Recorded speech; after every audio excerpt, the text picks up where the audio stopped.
This society will always be as a drunken of the wine.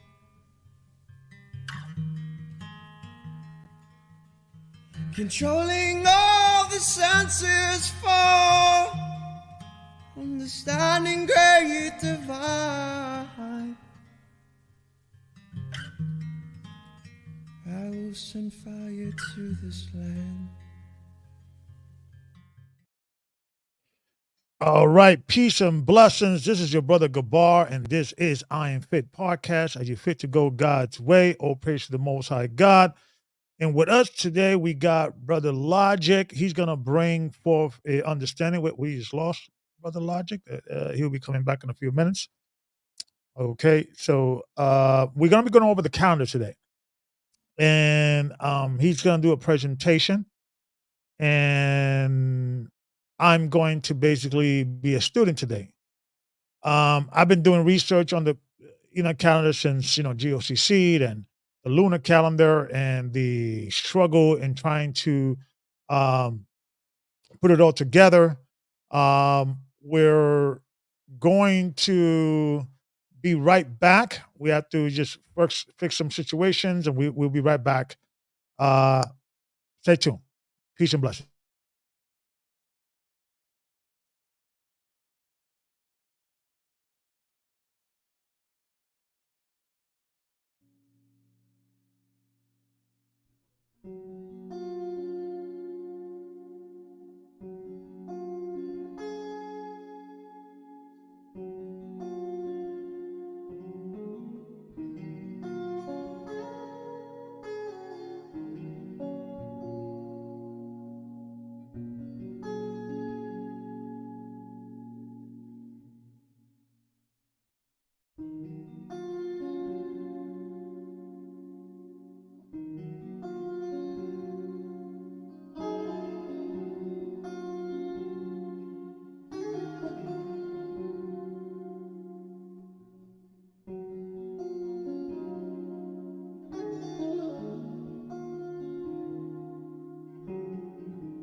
Flesh and spirit,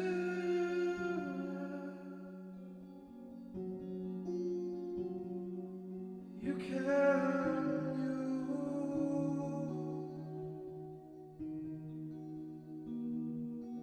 use everything in love.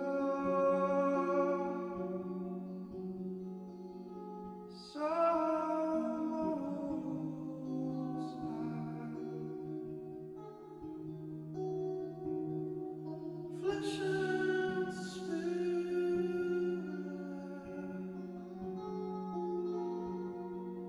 we can show.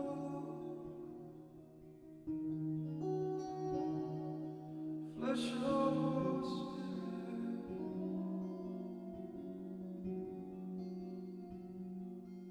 don't deny.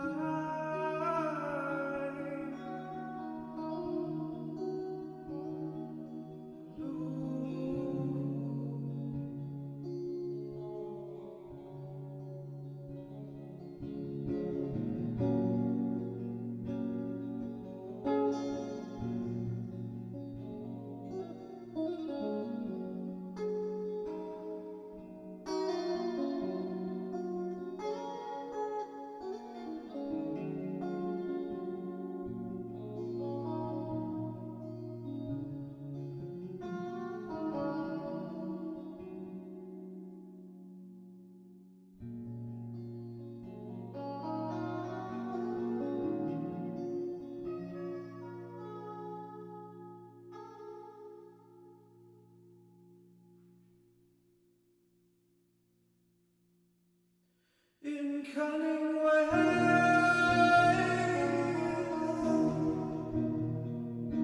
that make believe,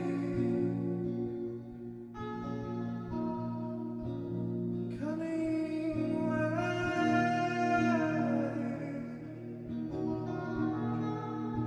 that shame me.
All right, we are back.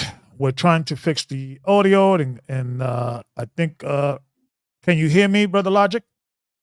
Yes, sir.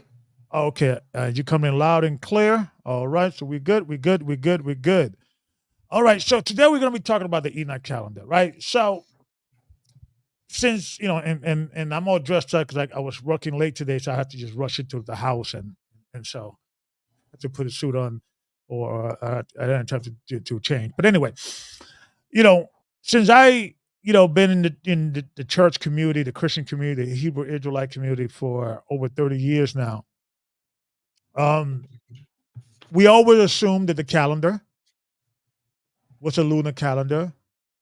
You have phrases like many moons ago, and that was a term that the moon is a way to tell the time. You got a full moon, the half moon, and the sliver, and that is always was understood how the ancient man used to tell time before a clock, right?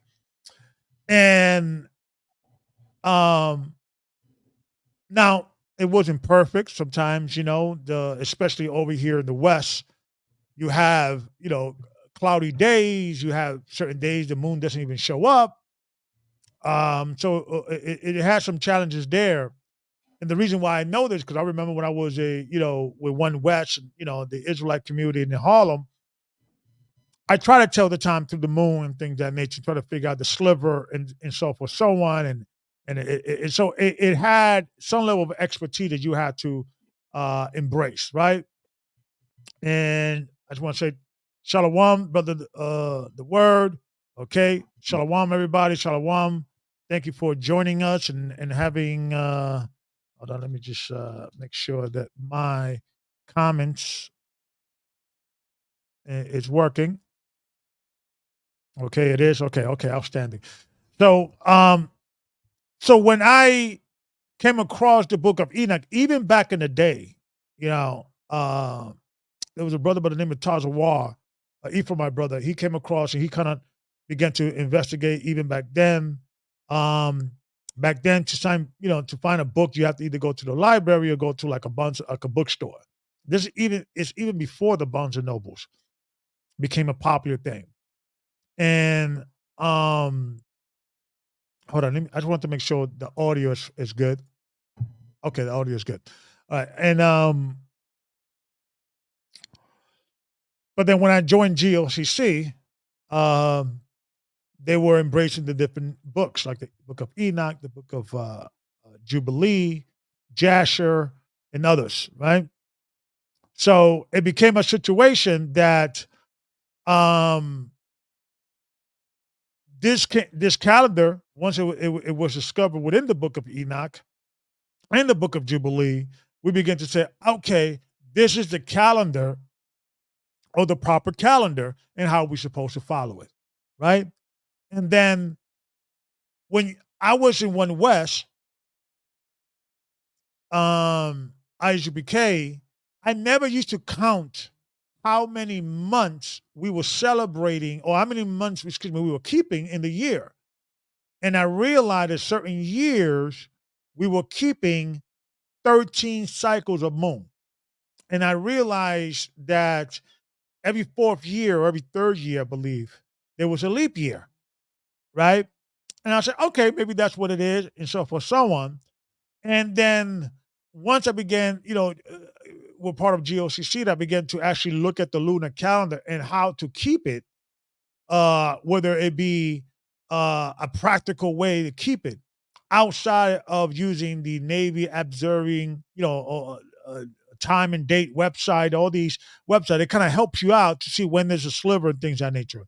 I was trying to say, how can I keep the lunar calendar without all this technology? How our ancient forefathers kept this calendar, right? So when I first came across the Enoch calendar, I remember there was a meeting. I was at work.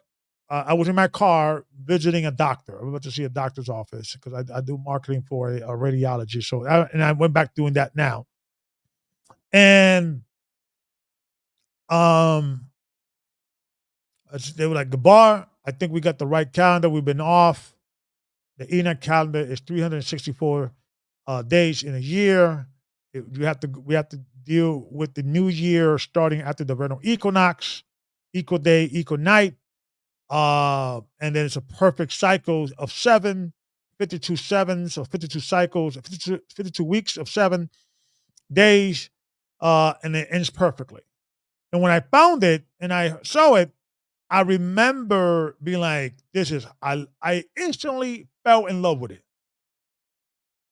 I love the simplicity of it. It was simple. I love um the way it was like makes sense. It was logical. But then I began to do more research to try to prove that the Ela calendar was legit from a historical scholarship level, right? And that's when I hit a wall. And that's when I remember sending an email to Ricard, because I remember we switched over to 2013. And then that was the year, I remember that year because that's the year that the basketball player, Maurice Stoudemire, shout out to him, he came by the Passover. And we kept it at the Manhattan Center in Harlem. We rented a space. It was, we were much smaller back then. It was like about 210 people, a little over 200. He came by. We had a good time, so forth, so on. And after that, we began to, um, we began to, or I began rather, to do more research to try to prove it from a historical perspective, right? And what I began to realize is that the Enoch calendar was not followed by all the Jews. The lunar calendar was the most popular calendar that was kept at that time. And I sent an email to Ricard and saying, listen, I'm not convinced the Enoch calendar is correct. There's some issues. All the evidence points, right, that the Enoch calendar was not something that was celebrated or kept during the time. Even like, for instance, I'm going to give you an example. When Constantine, when he wrote the letters to the bishops about what was finalized in the Council of Nicaea, what's his name? Eusebius, he recorded that conversation because Eusebius, he was physically there. And he was kind of like an historian. And although he was like a Catholic, so to speak, he was kind of fair in the history of the struggle or of the journey of the Christendom. So in there, it says that the reason why the calendar or Easter, because Easter was actually Pesach, it was a Passover Seder, it was a Passover weekend that Christ was given up as a sacrifice. The Christians, the European Christians, did not want to keep the Passover, which they call Easter, celebrating it on the same day that the Jews are celebrating it. And in that verbiage, when Constantine was speaking, he says that the Jews keep a calendar and they themselves do not agree in which is to keep the feast day. And the feast day land in a different day every year. So I was like, okay, if the Jews did not agree and there were arguments about the calendar, I wanted to say, okay, which is the right calendar? So when I began to say, okay, there was an argument about what's the right calendar, so who is more correct? Who is the person or the calendar that is correct? When I came across the Enoch calendar, I was promoting it until one problem. Because I liked it, like the simplicity. I began to notice that the Enoch calendar, the cycle of the year, goes around 365.25 days, meaning every fourth year is 366. So it's 365, 365, 365, 366, 365, 365, 365, 366. So we were losing a day every year, and every fourth year we're losing 2 days. So, and even now, shout out to GOCC and the people that are following the Enoch calendar. When we first started the Enoch calendar, we were celebrating the first year in 2013. The Passover that year was March 30th. And we could see now the Passover is next in 2 weeks, I believe, is in March 16th. So in the period of 2013, 14, 15, 16, 17, 18, 19, 20, 21, 22, 23, 24, 12 years. Wow, it's been that long. Good Lord. 12 years, we have lost 15 days thus far because you got to also add in the leap years, which, every 4 years you're losing 2 days. So I picked my brain. I did the research, and there was no biblical answer for it. There was the only thing that I saw was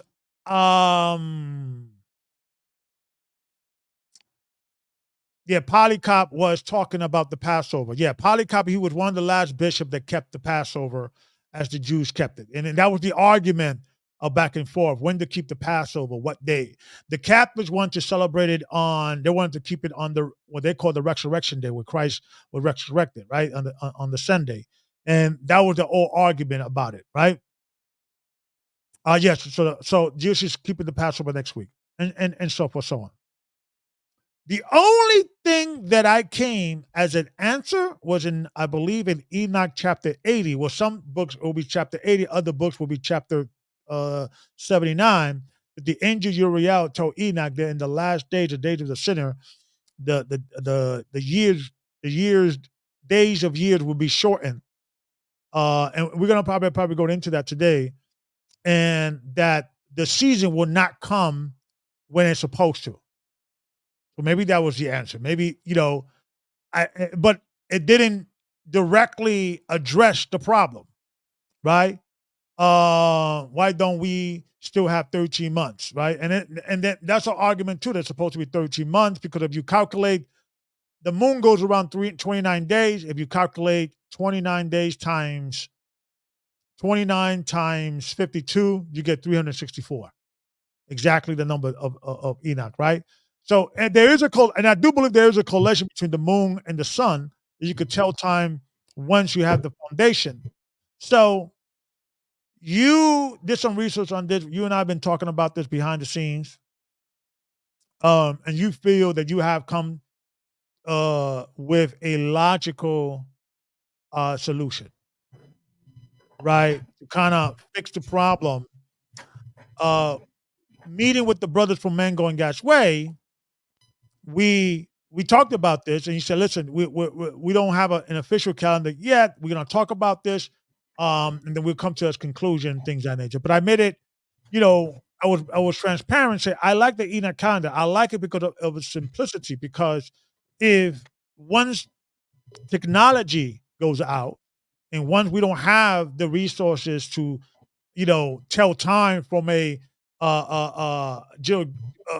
looking at the stars and the moon, the sun, and all that, the Enoch calendar makes more sense, because mathematically all you got to do is count, right? But how to address the losing 1.5 or 1.25 or 1 1/4 days every year, right? So you feel you have a solution. I'm going to give you the floor. And I also put the link below for if people want to call in later on after the presentation is done. I may have some questions. So, Brother Logic, the floor is yours. Yes, sir. And, excellent opening. And, I appreciate what you were saying. I originally discovered the calendar, through watching videos through GOCC, as well as the brother Kohen Jediah Malek, who I believe he did put his calendar out, the Enoch calendar, in around 2012. And also, there's a couple other brothers online. I remember it was a brother named Truth Unveil. He would talk about these things as well. All right. A couple of points you brought up. Some people do, follow the lunar calendar, and we're going to address that today. And I'm going to, pull up the presentation. And what I'm going to do, I'm going to try to speak clearly, but a little bit quickly, so as not to wear out everyone. So the presentation won't be too long, but it will answer a lot of questions. One of the key things you brought out, talking about how the day appears to fall back. Okay. And so we're going to address that as well. All right. And the time is actually the same. So we're issued, as a, people, planet Earth, we're issued 8,736 hours per year, no matter how you cut it, whether you multiply 364 times 24 hours in a day or 365 times the 23 hours 56 minutes and 4 seconds, which the world calendar operates off of. That's where they get their extra day from. Okay. So what I want to do for the people, it's important that and I'll probably I'm going to try to stop in segments, but it's important that they get something that they can write with, because I'm going to pull up the presentation and there's going to be a lot of information. The first portion is going to be the basics. Nobody likes the basics, but we have to cover them. So this can be a tool for other people that come in and may want to learn also. And Elder Gabar, is my mic coming in good? Your mic is coming in perfect. All right. So we're going to cover the basics. That's going to take about 7 to 8 minutes in the opening portion of the presentation. Some people may have seen this presentation before, and I made a few updates here and there, but it's the same presentation, verbatim. Just kind of tried to slim it down. All right. So, and one quick thing though about the lunar calendar, people will say, well, where did it come from? And I think that'd be a good show. Um, we did go into, Babylonian captivity, and, the lunar calendar, that's the thing from Babylon. The moon is feminine, right? We're supposed to follow the sun, as the records show, but, you know, they have it, the other way around, where you have brothers following the lunar calendar. And then when you follow this lunar calendar, what you have happen, you have these days move. So you'll have it where the Messiah died in 2 different months in certain situations. And that doesn't make any sense. As far as the dropping back goes, anytime you're dropping back, right, you should never drop back more than 7 days. And I'm going to show that, in real time. And I can go back into the past and show you what those days were in real, tonight as well. All right. So with that being said, people, you're going to have to, write down a few questions so you can remember to, or, throw them in the chat or what have you. And any questions that I'm not able to address today, I'll look at the question and try to come back and address that, at a later time. All right. But I'm not hard to find. So I don't avoid any questions. And, hopefully, I mean, this is a gigabyte land free zone. So y'all ain't got to worry about, hey, disagreeing or anything like that, because, at the end of the day, no one knows everything. Right. Yeah. I just want to share the information that I currently have. So with that being said, I'm going to go ahead and hit this present button and try to get started here. Let's jump out of. All Yeah, I right. got it on. Yeah, there we go. Jump out of here. There we go. All right. So let's start with the. Apparently, I pulled up too, but let's see will this work. There we go. So we're going to initially start with this, and once again, I'm going to go kind of quick, not too quick, but keep it interesting, right? So let me know if you're able to see the screen. Yep, I can see it. All right, great. So with that saying, I'll go ahead and hop in here. There we go. All right. So this is understanding the Enoch calendar made simple. All right. So what we're going to do today We're going to show how to rationalize the 364-day calendar, show difference of time with a biblical day and a sidereal day. That's the sidereal day is what we operate off of in this country, which is the 23 hours, 56 minutes, 4 seconds. All right. Show how you can calculate the biblical new year according to the scriptural 364-day calendar. Show there are only 364 days per year according to scripture and science. Now, a lot of brothers and sisters in the chat, we already know you know this, but like I said, we want to cover these basics in case someone else comes along. All right. At the mouth of two or more witnesses. So at the mouth of two witnesses or at the mouth of three witnesses shall the matter be established. 2 Corinthians 13:1. This is the third time I'm coming to you. In the mouth of two or three witnesses shall every word be established. Why is this important? Because we're going to be bringing a lot of witnesses today. All right. Let's continue along. Starting off, here we are in Genesis chapter 1, verse 14. And Yah said, let there be lights in the firmament of heaven to divide the day from the night, and let them be for signs and for seasons and for days and years. Jubilees, chapter 2, verse 9, and Yah appointed the sun to be a great sign on the earth for days and for Sabbaths and for months and for feasts and for years and for Sabbaths of years and for jubilees and for all seasons of the years. All right. Jubilees, chapter 6, verse 32.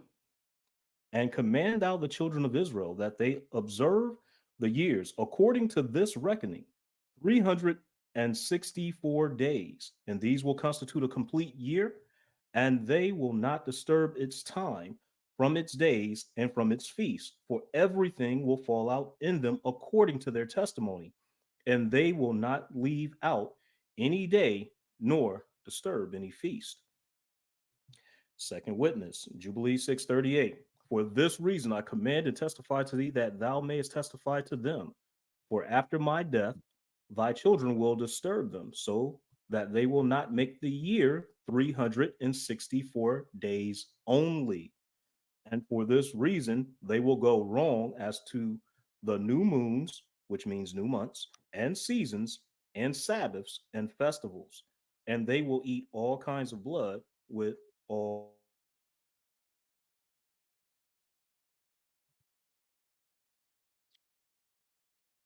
I think you froze on my end.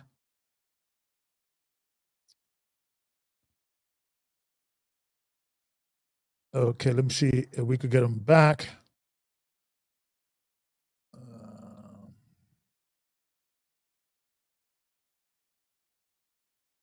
Brother Logic, can you hear me? I cannot hear you. It looks like you froze.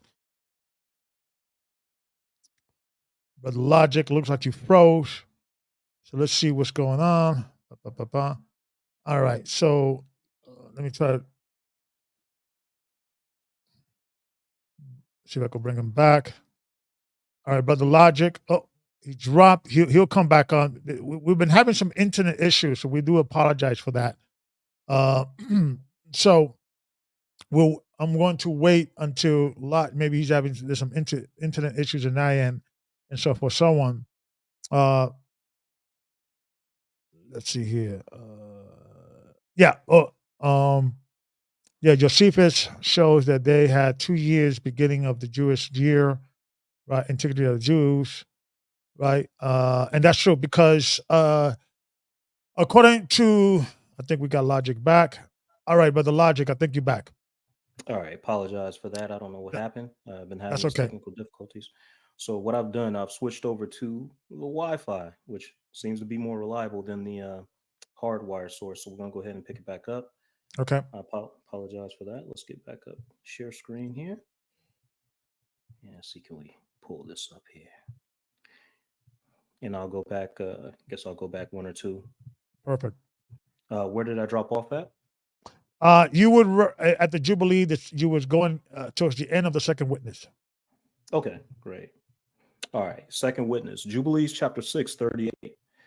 For this reason I command and testify to thee that thou mayest testify to them, for after thy death thy children will disturb them, so that they will not make the year 364 days only. And for this reason, they will go wrong as to the new moons and seasons and Sabbaths and festivals, and they will eat all kinds of blood with all kinds of flesh. Third witness, Enoch chapter 72, verse 32. On that day, the night decreases and amounts to 9 parts, and the day to 9 parts, and the night is equal to the day, and the year is exactly to its days 364. So you can clearly see there are 364 days per year according to the scriptures. More clarity from the Bible. John chapter 11, verse 9. Yasha answered, are there not 12 hours in the day? If any man walk in the day, he stumbleth not, because he seeth the light of this world. All right, so that verse is going to be important. We're going to come back to that. So, what is GMST, or sidereal time? Or some people will see it as a GST time on the internet or what have you, which stands for Greenwich Mean Sidereal Time. What that means is anywhere in the world there's one singular time, which is based off of, I believe, Greenwich, somewhere in Greenwich, where they have like an observatory, and that's the standard time for the world. So right now, if we pull up a clock, it'll say, okay, hey, the world time is this, and then your time will be a few hours difference from that. So here in California, I think we're 8 hours behind GMST time. All right. Okay. Now we have established there are 364 days in a year. Here's a fun fact. Enoch 364 day calendar equals the sidereal 365, almost. And so here's the breakdown of that, what I explained earlier. Okay. So if anybody takes time, if they want to, Google it while I'm doing the presentation and ask Google how much time is in a sidereal day, it will tell you it's 23 hours, 56 minutes, and 4 seconds. Now, this may not sound important, but what happens is I actually had a brother one time tell me, he said, well, man, you can't tell me that the 23 hours and 56 minutes isn't basically 24 hours. You're trying to, you're trying to trick me or something like that. But then when he saw the breakdown of how that missing time from each day, it actually equals out to the extra day. That's how they're able to do a 365th day. They just simply, steal that, time. And by the time you get to the end of the year, it comes out to the missing day. All right. So here we go. It says the difference between a sidereal day and a biblical day. 23 hours, 56 minutes, 4 seconds. It says on earth, a sidereal day lasts for 23 hours, 56 minutes, 4 seconds, which is slightly shorter than the solar day measured from noon to noon. Our usual definition of an earth day is 24 hours. So a sidereal day is actually 4 minutes faster. Okay, that's why I brought the scripture, John chapter 11 and 9. It says, Yahweh answered, are there not 12 hours in the day? Okay, so here we clearly see Yehoshua answered and said, are there not 12 hours in a day? Remember, the day is divided into light and dark. 12 hours day, thereby 12 hours night. All right. So we have 52 weeks, as Elder Gabar had already spoke on, 7 days per week, 364 days. And this is a question you can ask people who don't believe in the 364-day calendar. Ask them which week has 8 days in it. Okay. So if you follow the lunar moon calendar, your Passover can occur in 2 different months. How can someone die in 2 different months? Doesn't make sense. Continuing on. Okay. The scripture in Enoch chapter 72 uses the phrase parts instead of hours. So what I've done here, I broke those down so people can understand. 1 part equals an hour and 20 minutes. 9 parts equal 12 hours. 18 parts equals 24 hours. Okay. And I put here, did you know that 24 hours equals 1,440 minutes? Add 2 zeros to the end, get 144,000. 24 elders 144,000. This lets you know that the time is what the Messiah said, 12 hours day, 12 hours night. He didn't say, okay, hey, we're going to have 11 hours and 58 minutes. That's what the world does with the 365-day calendar. All right. So, once again, these things are very important. I know I'm talking fast, but trust me, I'll come back and, answer the questions as well. All right. So, let's continue. So, when and how do we reset the calendar? And this is my current understanding and perspective based on what I'm able to see in the scriptures, and actually based on, like, actually going outside, watching the sunset, actually looking at the times, and actually going and checking it for myself. Okay. So we utilize the year of release sabbatical timing. All right. We see some examples here. Leviticus chapter 25, verses 1 through 5. And the Lord spake unto Moses in Mount Sinai, saying, Speak unto the children of Israel, and say unto them, When ye come into the land which I give you, then shall the land keep a Sabbath unto the Lord.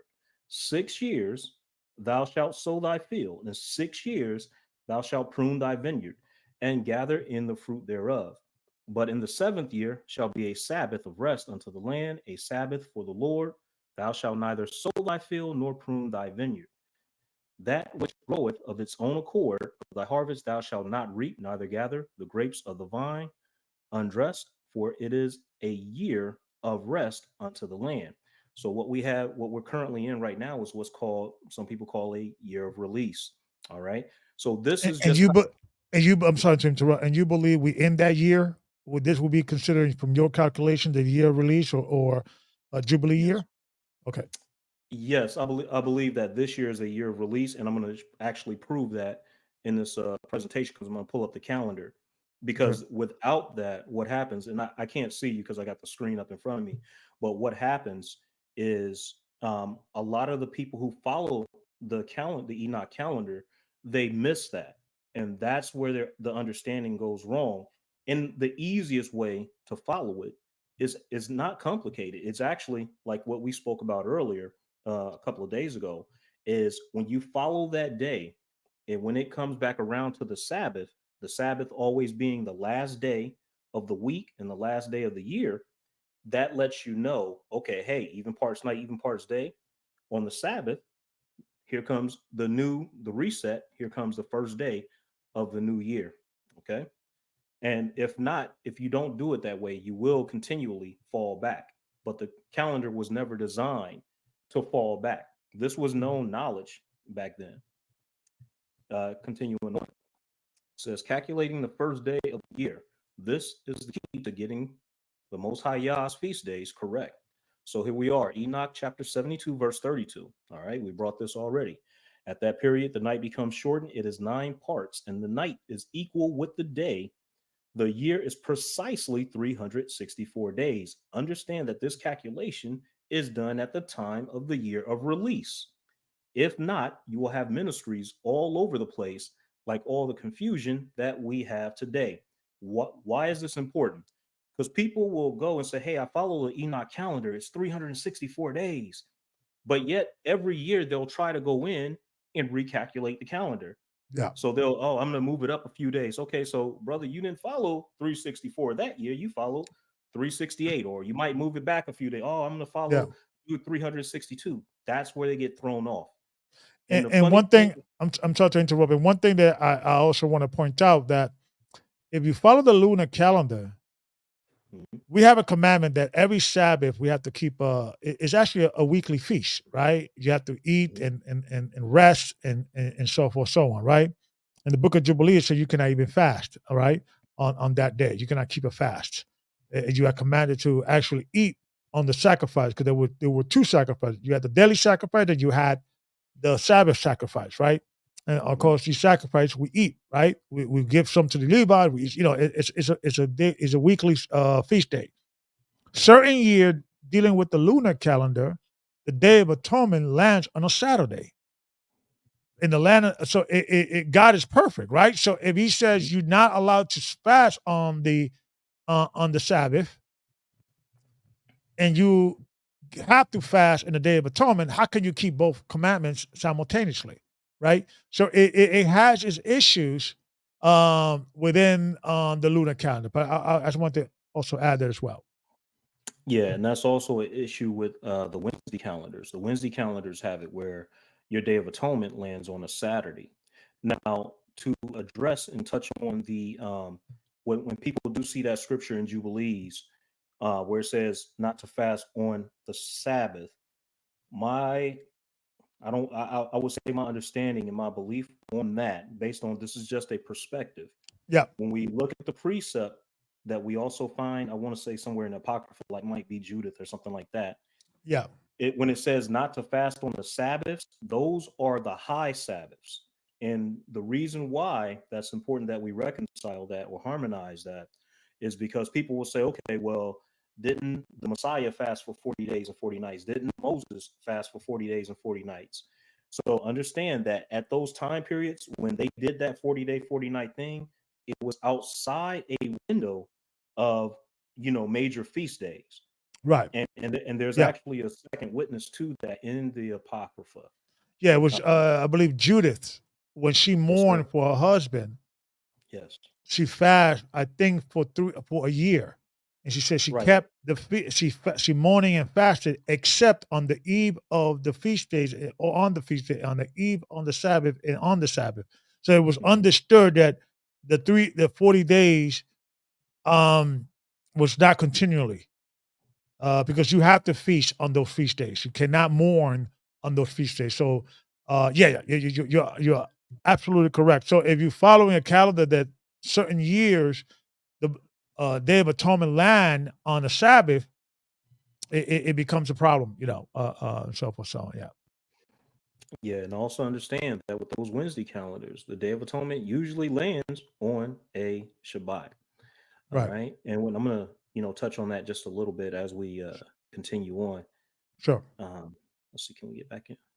There we go. All right. So continuing on here. All right. So it says, but what if we missed the year of release slash reset or just came into the truth? What do I do now? Why is this question important? Because you have new people coming into the truth all the time.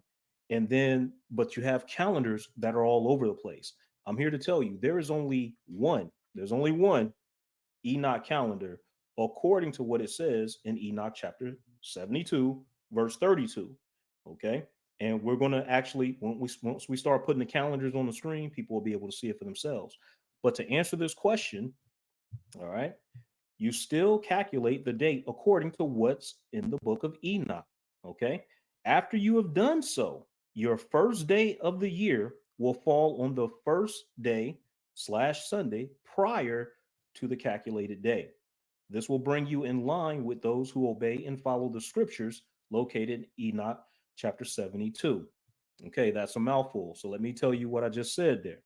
When it says, after you've done so, your first day of the year will fall on the first day slash Sunday prior to the calculated day, what happens is people will say, okay, hey, the day moves. So I'm either going to have the new year on a Monday, Tuesday, Thursday, Wednesday, all these different things. No, if the even parts night, even parts day, say it falls on a Tuesday, say you come into the truth 2 years from now and it falls on Tuesday, you simply say, okay, hey, it hasn't made it over to that Sabbath yet. So I'm going to fall back to that Sunday because that's the schedule that everybody else and is on, including in the heavens. That's how it works. This is the only component that, say some of the brothers and sisters that, like the ministry Brother Gabar came from or Elder Gabar came from, they kind of missed that component. And hopefully they'll, take this and go and just check it, see what they find for themselves. Okay. So, because what happens, you have new people coming in every single day. All right. Coming into the truth. And then they say, okay, well, hey, they told me to go even parts night, even parts day. I did that, but it came out to Tuesday, and yeah, nobody's explaining to them that that day moves. And then what happened? This is what happens. And I've been doing this, for several years now. Every time the day rotates around and it gets close to Wednesday, then the Wednesday guys come out the woodwork, right? They right, still won't. They still won't. They come out beating their chest. They still won't tell you They still won't tell you how, okay, because they say, well, the sun was created on this day. They won't tell you, okay, if the sun is created on this day, you have all the fruit trees created on the third day. Yeah. Then you can't eat those bananas and vegetables in your in your kitchen because they exist outside of the realm of time. That's called a Yeah. temporal shift. Okay. Right. It goes. Right. Because I think there's some brothers that believe that Enoch. I mean that the New Year starts on Wednesday. That the calendar Correct. doesn't go along with the Sabbath because of that scripture that the moon, the sun, and the stars would create on the fourth day, which would be Right. Wednesday. Genesis. But Yeah, in Genesis. yeah. Yeah. And that doctrine generally comes from there's a lady used to be online like 6 years ago, something like that. She was really teaching that hard. A lot of people call it the calendar of Zadok or what have you. And if you actually go through and watch the content, there's a lot of contradictions in that. And you can hear it for yourself. Yeah. So it goes on here, it says, but what if the even parts night and day land on Saturday? Congratulations. The next day is a fresh start. Praise the Most High Yah for this undeserved mercy. Your calendar will be the same for the next 5 to 6 years. Okay. Because, within 12 years, you have 3 leap years. Okay. But we check it every year. It's not hard to do. So, what tools do you use to verify the even parts night and day, the last day of the year? So, here are some of the ones I use: sunrise, sunset, timeanddate.com, calendar 365. These are some of the ones that I use, but we're going to demonstrate some of these, right now so people can, see this for themselves. Okay. So, let's go back here. There we go. Oh, here we go. So what I'm gonna do, I'm gonna drop this screen and then I'm gonna share the actual calendars, some of those calendars so people can Sure. actually see. So let's pull that up. Here we go. And people pay attention because this is important. You can even put like some of your locations in there. We can see what it is because people say, well, my location is different. Understand that these locations are based on Israel. Okay. In general, in that general Meaning zone. Israel, the land, the Correct. location of And Israel. Okay. right. And here's why, or at least within that in that latitude. Okay. Here's why. I have a friend, she, in Sweden, she'll say, well, hey, these dates and times are completely different in my area. Well, there's a solution for that too. Okay. You simply, once you calculate it based on, say, for example, Israel, okay, even here in Oceanside, it's similar for me. Once you calculate it, you go and you see what your time is on that particular day. Why is that important? Because Japheth went north, Shem stayed in the middle of the earth, and Ham went south. So this was given to Israel. All right. After Enoch, Moses coming out of Egypt, they were told, hey, remember the month of Abib, so on and so forth, right? So understand that and also Jared, because we want to know where Enoch was approximately at that time. So when you go into the research, you'll see that Jared, which I believe is Enoch's father, he started a village or something like that in the area of Samaria. All right, because you want to kind of have an idea of where some things are taking place. Because somebody will come along and say, "Well, hey man, how do I know Enoch wasn't in Russia?" Okay, Mhm. or something crazy like that. So what we're doing now, let me pull up the calendar here. I'm gonna pull up. Let's start with this example here, and let me know. Are you able to see that? I don't think that came up. Give me 1 second here. Scroll down here. Let's try. Let's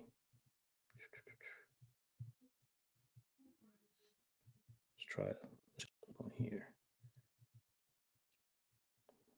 All right, here we go. Are you able to see that now? Let me add it. Yep. I can see Okay. it. Yeah, it's a website. There's a Yeah, it seems like it's merchandise. got an advertisement. There we go. Yeah. Okay, here we go. Yep. Yeah, I had like an advertisement. Hmm. All right. So here we go. Right. Let's go out. So first, let's take a look at where Brother Gabar is at over here in Bronx, New York. Now here is going to seem like it's a little bit off, because here is your length of day, 12 hours. So people say, okay, well, hey, how do I rectify this? In the mouth of two or more witnesses.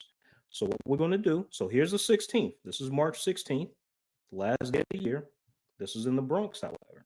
All right. So let's go and check some different places. Let's go and check. We'll start with Jerusalem first. Oh, I'm sorry, go back there. There we go. All right.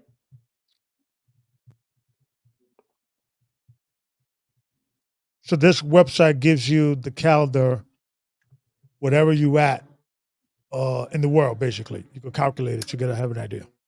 Okay. Yeah, it's going to give you like the sunsets and sunrises. It actually lays that portion out for you.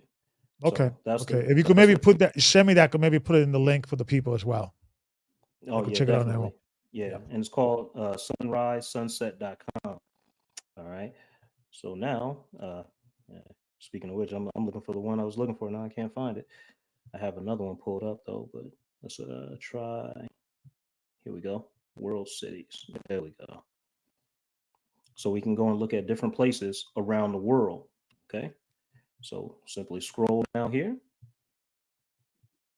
And don't worry, people, we're gonna get to the good stuff here in a second. But we have to go through these things, so people can, have the step-by-step portion.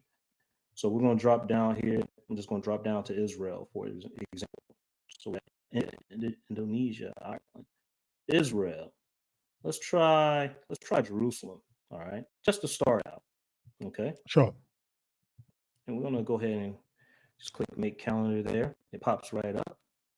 So here we are, March 2024, Jerusalem, Israel.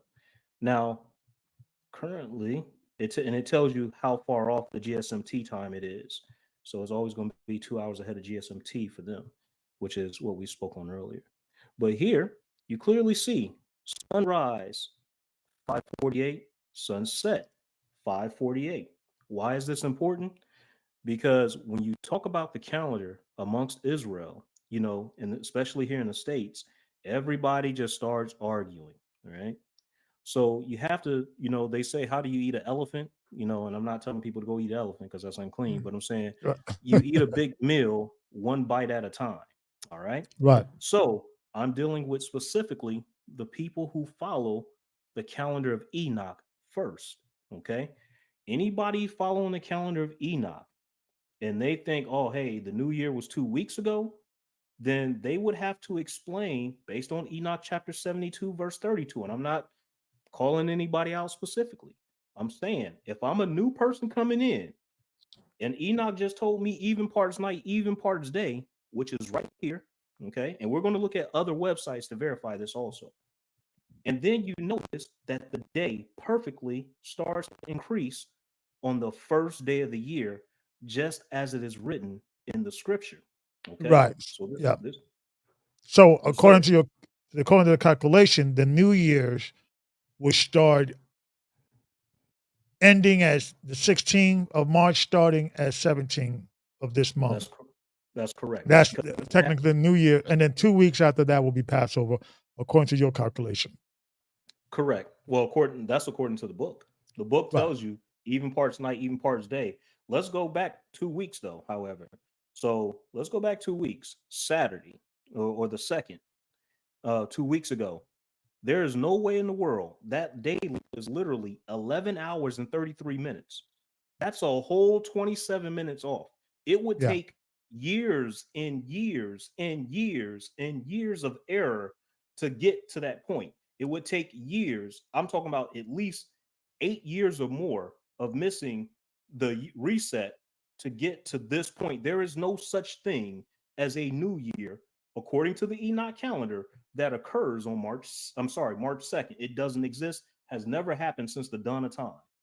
Well, I can't say since the dawn of time because they might have, froze the sun or something like that, like what happened over in Joshua, Jasher or something. But you get what I'm saying. The point is, this is as a new year. That don't happen. That's non-existent. It's impossible. The furthest back it could go would be here. which would just happen this year, which is actually happening this coming Saturday, or what, Sabbath day. That's the furthest back it goes. Why?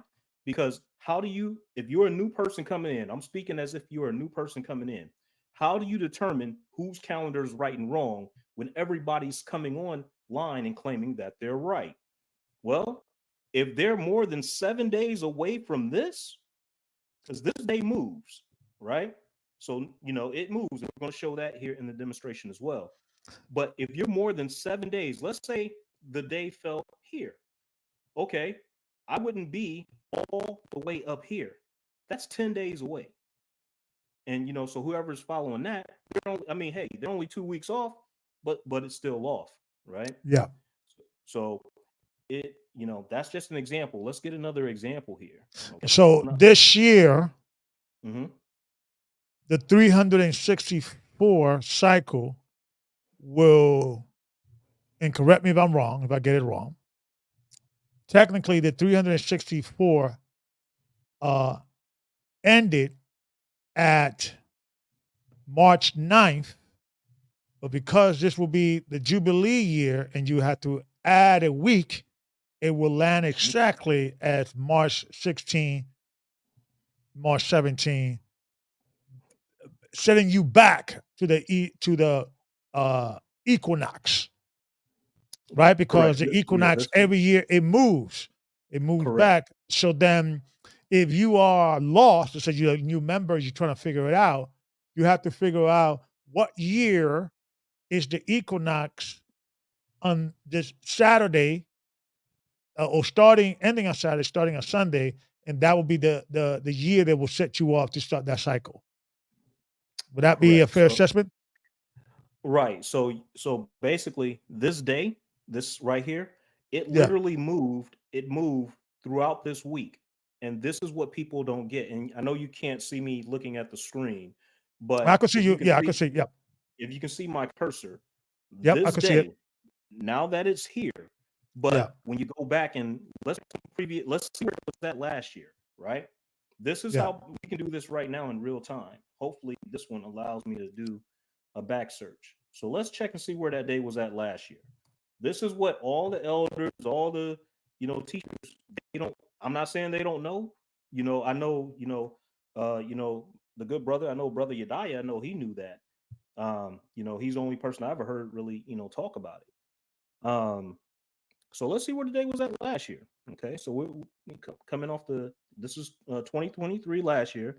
Let's find the even part. So last year, even parts night, even parts day was on a Friday, because it moves from here all the way back to its starting place. Now we're right. going to go back another year, and you're going to see it moves back again.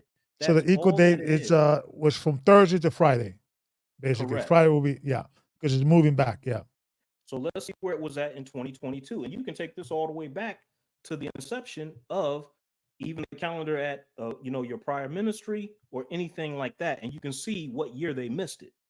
yeah, Okay, so let's see. Let's see here. Let's see what we got. So I'm sorry, going back. So look, now it moved back to Thursday. Why? yeah, Because it goes from here all the way back, and then you start over all the way back. Remember the scriptures about the year of release. Remember yeah, the scriptures, Leviticus 25. We also see something like that in around Deuteronomy, what I'm saying, something like that as well. Okay, so you can see this. I don't even have to hop into a whole bunch of calendars, but I do want to show the brothers and sisters the different calendars. I know, most of them are familiar with the timeanddate.com, but there are yeah, things out there that are a little bit better than timeanddate.com. Okay. So timeanddate.com is good to check, hey, what time is the sun going to set? Okay. So and another thing people will try to say, oh, well, wait a minute, Tyrone. What about the what they call that when they move the hours, the daylight saving time? Daylight yeah. saving time Which is, I has think, next Sunday. Yeah, yeah, right, which has zero effect on the calendar. yeah, Okay. There are yeah, places in the country that don't even reset their time. Okay, there are places in the United States that don't even observe. Was it Arizona somewhere? yeah, Something like that. There are places that don't observe daylight saving time. That has zero bearing. It is yeah. all about the length of the day. All right. let's see. Can we for speed purposes, um, let me. Does anybody need to see another calendar at this time? Because if not, I was going to hop back into the presentation. And are there any things not understood at this time? Let's see Because here. if Let me not, see some of the comments. Ba, ba, ba, ba. Um, yeah, the I'm brother, trying the to think. word makes a good point. He says you can see it if you save the GOCC calendars. Uh, So if people have these old GOCC calendars, I don't have any. I don't know. Maybe Elder Gabar has some. You can actually go and see it for yourself, and in real time. Matter of fact, let me pull this back up. Okay. Oh, I'm all over the place. There you go. Here we go. Right here. In yeah, real time, you say you guys came out with this in 2013. So let's go see 20. 2013. Yeah. So And we that go year, the Jubilee, I mean, the equal days, equal night started on Saturday. correct. Yeah. And so therefore the calendar didn't go off until probably about 5 or 6 years later. So here Right. in So 20 exactly. Yeah. Yeah. so in 2013, actually, let's see, where is it at? Yeah, 2013, right here. This is the closest approximation, 11 hours, 59 minutes, because over here is 1 minute past. So in 2013, this was correct. Okay. Now you fast forward that. Let's hop up about 3 years or 4 years. 20, try 2012, just in case. I just wanted to 2012. make sure. Yeah, Okay. 2012. Because I'm just scared. I believe it's 2013, but I could be wrong. But I'm just curious. I'm just Yeah, what they 2012 was the year. It wasn't the reset year because it fell on the even parts night, even parts day was on a Friday. It Friday. was getting back over there, right? Yeah, okay, But so it was still yeah, 13. Yeah, it was 13. Yep. yeah. Right. And Right. that's all that brothers and sisters miss. Now I know, hey, there's certain elders that they ain't trying to hear nothing you got to say. They send you off to the fantasy land and all that. Yeah, So you know, I'm just it's no saying, hey, judgment here. We're not judging people. We just want to just have a yeah, conversation without no, you know, you going off, brother. That's wicked. And because I think those type of languages and mm, gets toxic among our yeah, community, and it doesn't allow us to explore the space and figure things out.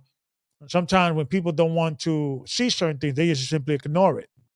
And I right, remember having a conversation with Ricard, and it was kind of new. It was kind of new for all of us. So we like, let's see if before we make any changes, let's just see and if there's no more stuff that needs to be revealed.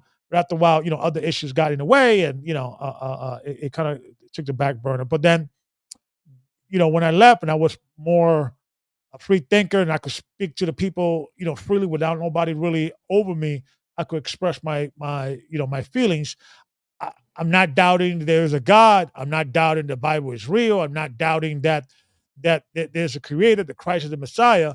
But as hmm Christians, as Bible believers with the Hebraic faith, we have to be able to, talk about these things without exactly, judging one another, and even walking away and we, don't agree. And we could revisit it another time when new information comes out.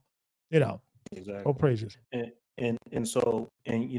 the point I'm trying to make is important that brothers and sisters listen to what's being said and examine these things for themselves.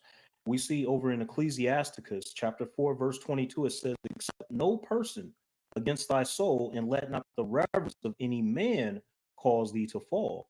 Right? Right. So a lot of times there'll be like legitimate information, but people, what we see a lot of times in Israel, people don't want to listen to that because it didn't come from their source or something like that. Yeah. So it's very important. Understand that, like I said at the beginning, we may not have every single piece, but we all contribute. Then eventually the puzzle will become clear. Yeah. Okay. And so continuing on, did you want to check any more dates? On this? No, that was it. I just want to, yeah, yeah. But I remember because that year, March 30, go to back to 13, because that year, and this is to kind of give you guys a synopsis, right? If we go back, if we could go back, if you don't mind, to the calendar Yeah, definitely.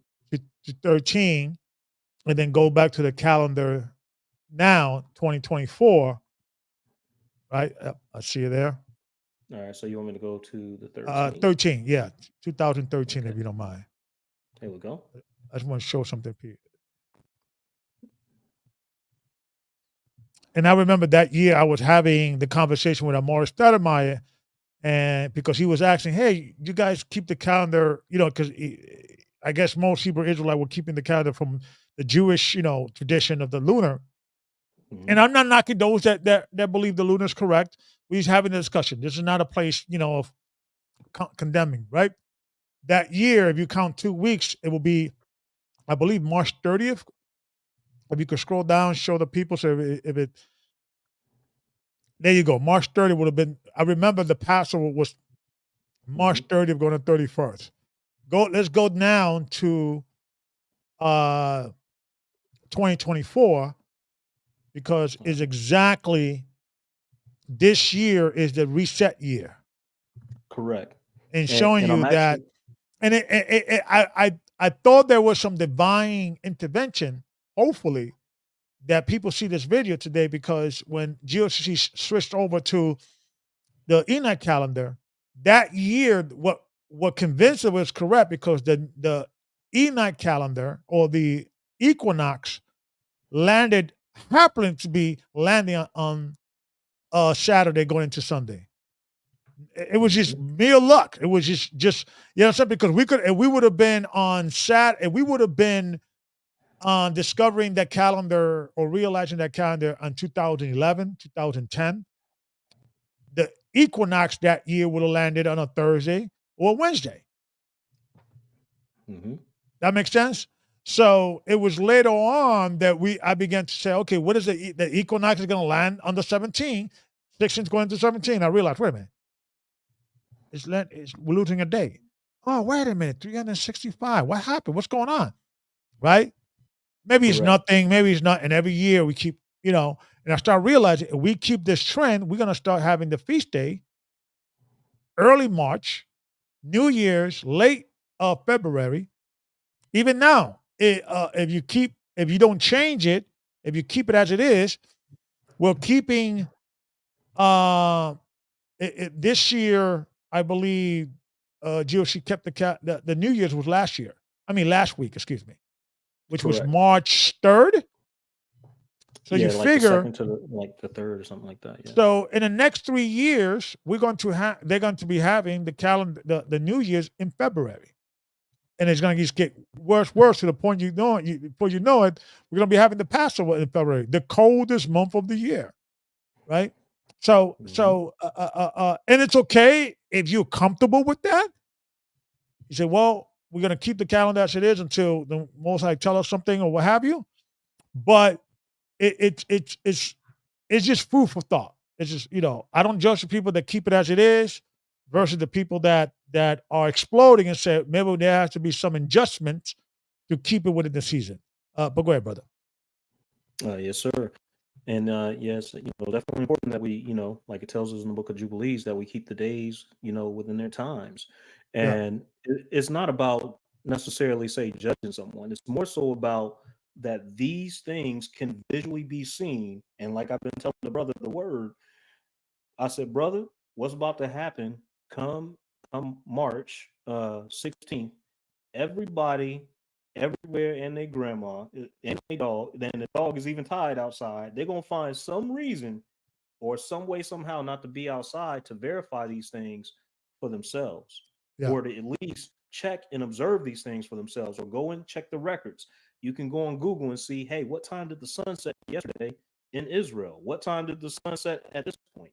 Even if I pull up my location, it shows, because it's similar to like what it is in Israel, because I guess they kind of like line up or something, same environment, what have you. But people have to check these things for themselves. All right. Yeah. What I want to hop back into the presentation.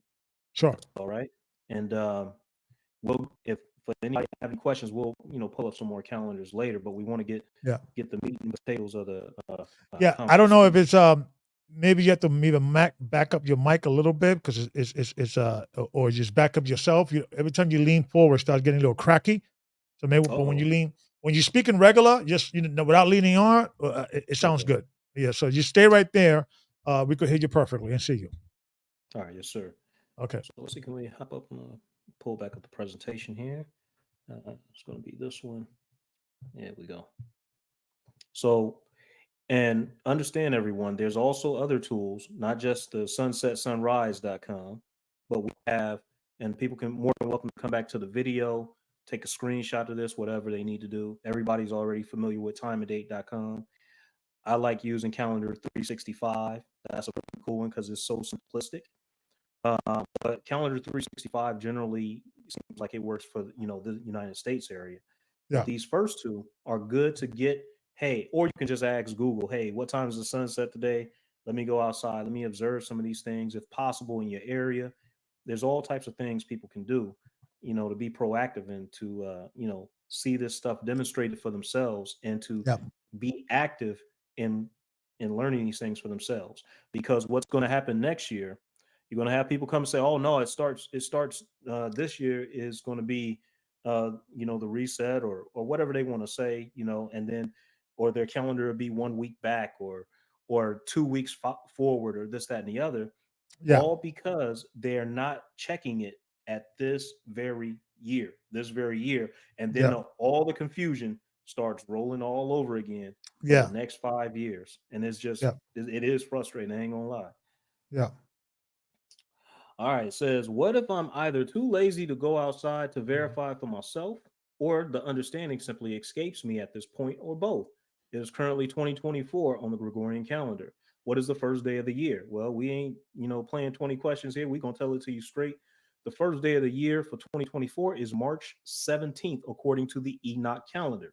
Anyone claiming to follow the Enoch calendar, I would need to see your even parts night, and even parts day on any other day. It don't exist. The first day of the year for 2024 is March 17th. For clarity, that is sundown Saturday, March 16th. A new scriptural day, according to Genesis chapter 1, starts in the evening. More examples can be found in scripture. All right. Why does even parts night and even parts day seem to take place on different days throughout the years? We just touched on this because the Gregorian calendar has an extra day. Thereby, for every year we operate, it forwards the timing by 1 day. So after 4 years, the Enoch calendar schedule has been pushed 5 days, 1 day for every year plus leap year. That's all that it is. Yeah. Our last day of the year, let me put it like this: our New Year Day is always going to be their 365th or their last day of the year. Is Yeah. mathematics. But isn't the equinox the same every year on March 20th? The answer is no.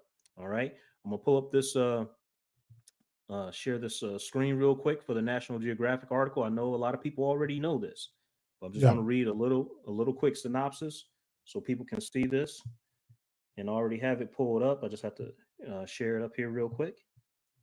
I'm trying to be fast, but I don't have the advanced technology like Elder Gabar over there with the high tech stuff.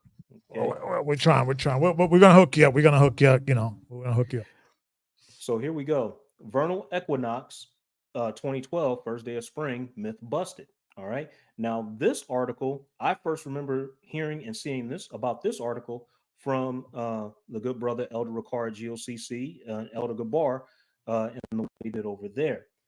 But this article is very important for new people coming in, so they don't think that, okay, hey, the equinox falls on a Wednesday. We're gonna get to that too. So I'm Right. just going to read a little bit of it. And the only reason I can read a little bit of it is because these articles are now they're copyrighted. Okay. So even just to get into this is through like a Disney Plus account, but that's another story for another day. So first I want Yeah. to state fair use. This is for educational purposes only. Once again, fair use. This is for educational purposes only. And I'm only going to be using a portion of the article to protect the integrity of the channel. Okay, so it says vernal equinox 2012, first day of spring myth busted. Okay, northern hemisphere, winter officially ended at 1:14 a.m. Eastern time on Tuesday, March 20th, 2012. All right, because this is an old article. The vernal equinox or spring equinox, making today the first day of spring. But don't be fooled by the old rumor that on the spring equinox, the length of day is exactly equal to the length of night. The true days of day and night equality always fall before the vernal equinox. Okay, it doesn't fall on Wednesday, it falls on Saturday. Okay, and after the autumnal or fall equinox, according to Jeff Chester, a public affairs specialist with the U.S. Naval Observatory in Washington, D.C. Okay, exactly what happens depends on where you are located on the surface of the earth, he said. Okay, so it's very important people understand these things and Right. they look into it for themselves. Okay, the article goes on a little bit further. People are more than welcome to check it out. All right, so very, very important. So let's hop out of there. I'm going to go back into the presentation. I have to come back over to the screen. I got so many tabs open. All right, here we go. And we're going to hit back into the presentation. All right. So continuing on, I just wanted to touch on that. It's very important. And so, hey, like I said, uh, that's where I learned that information from. But when I did the video last year, I said, hey, it's important that I go and find that article. And yeah, they kind of fought me on trying to get it because National Geographic's like, oh no, you got to sign up and Yeah. everything else. Yeah. Yeah. Yeah. So continuing on, it says, but why do some people observe Wednesday as the first day of the year? Some of the reasons some feel the new year comes in on Wednesday. First, they say Christ was crucified on Wednesday. They incorrectly will use Daniel chapter 9, verse 27. All right. Um, Also, how to answer these things, it says the time indicated in Daniel is rendered in jubilees. For example, 70 weeks equals 490 years because 70 weeks, 7 times 7, that's 7 times 70, that's 490. All right. Yeah. Second part, some say because the women came to the tomb in the end of the Sabbath and he was already gone, not understanding this was at the end of a Sabbath week. Okay. Mhm. Numbers chapter 9, verse 4 through 12. Then Numbers chapter 19, verse 11. People can go look these up. It says, he that toucheth the dead body of any man shall be unclean 7 days. Mhm. This means if the women went to the tomb during the feast of unleavened bread, they would have been violating the scripture. Yeah. Okay. So that's is very important because we're going to go and I'm sure Elder Gabar may have already seen this, but I want to pull. I'm going to pull up the video where I kind of touch on this, and I have the timestamp already.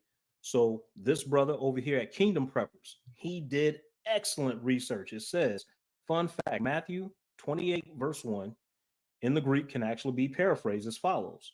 The Greek translation in Matthew 28 actually can be paraphrased as follows. And now, a long time after, 1 week having dawned into a new week, came Mary, the woman of Magdala, and the other Mary to look at the sepulchre. Okay, and that's the Mm. source. Kingdom Preppers.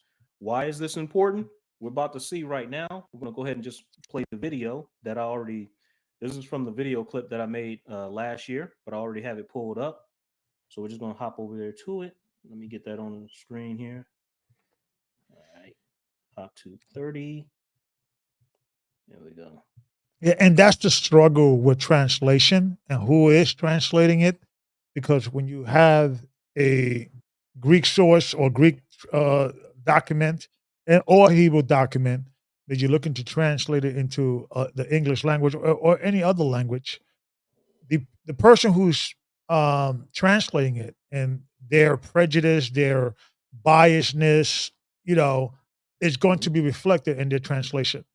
So it's one of those things that we have to just take mindful. We have to be mindful of that.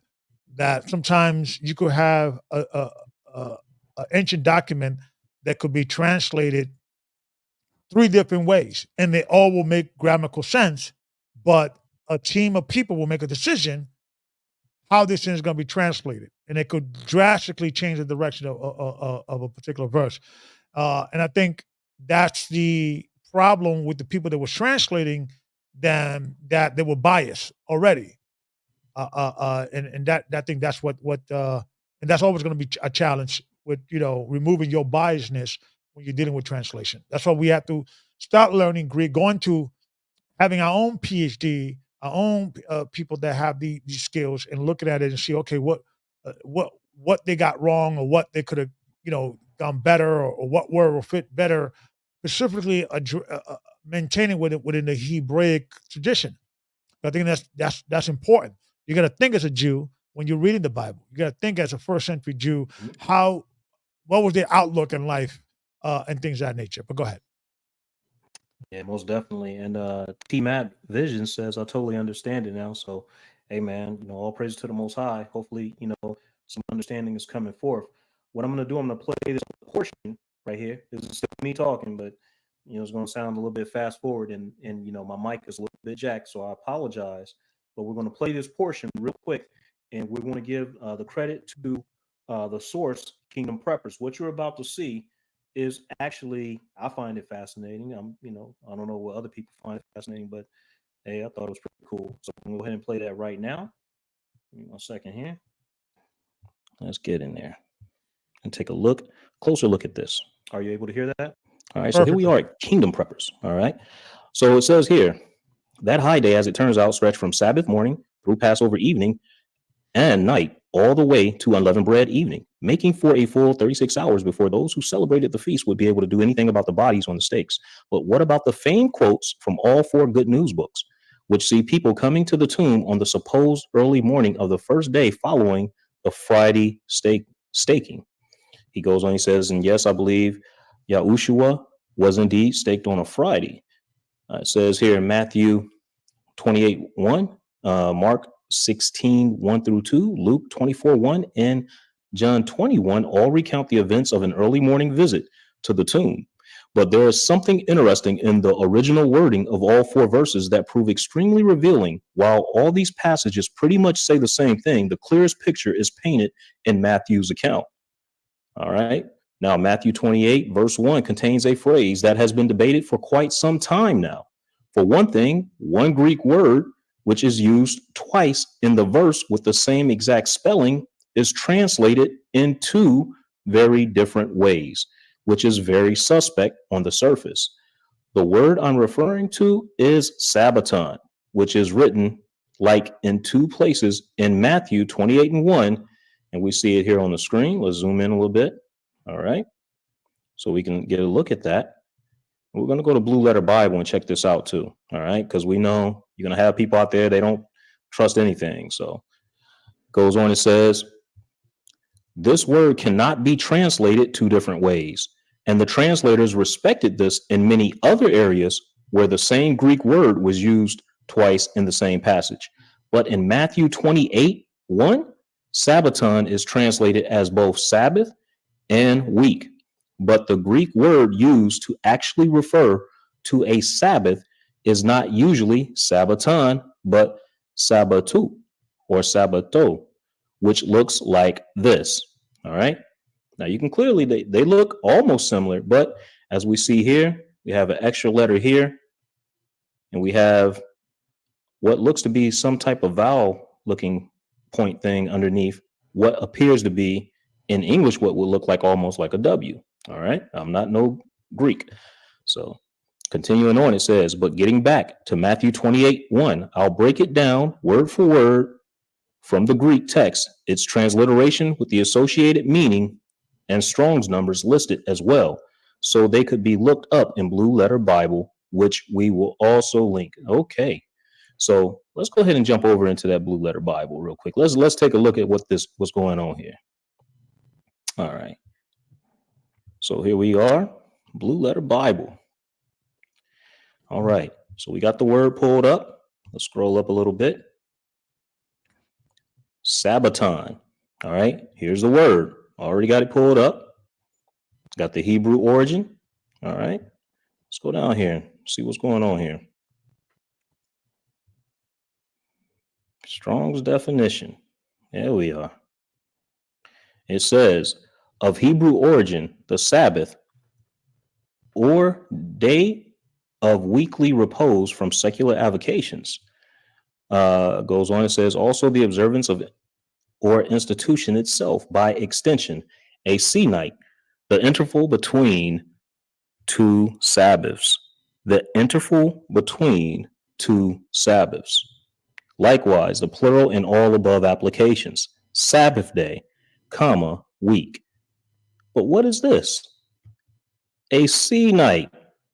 Well, let's go ahead and get that pulled up. See, can we get that pulled up real quick?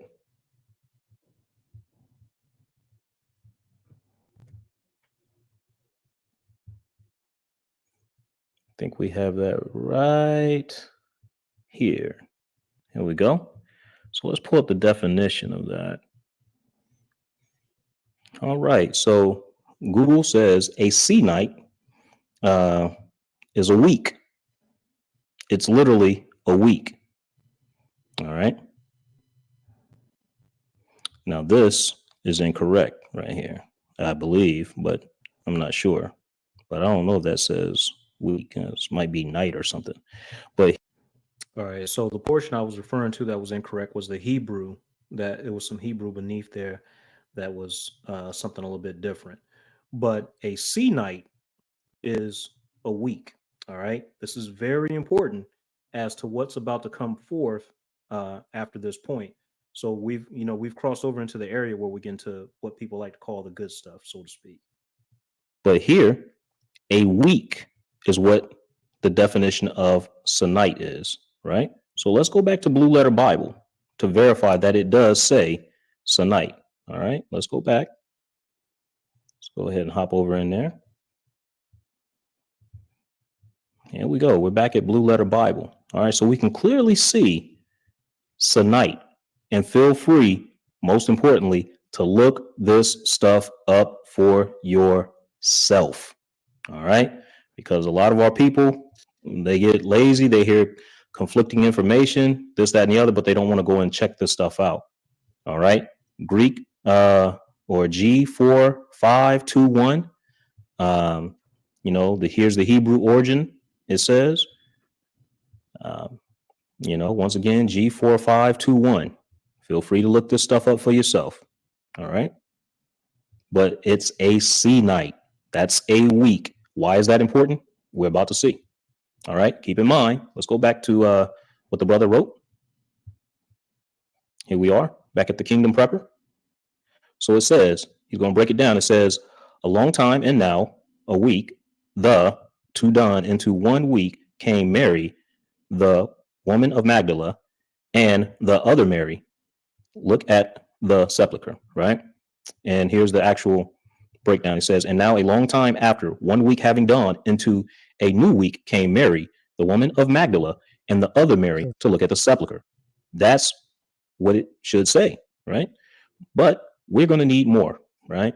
Because we know the game. Nobody listens to nobody, but everybody thinks they know all things. So we have to just go and see and search these things out. All right. So let's get back into the presentation. All right. So once again, you see clearly there on screen that paraphrase right there, right? So we're going to go ahead and get some more. Let's go.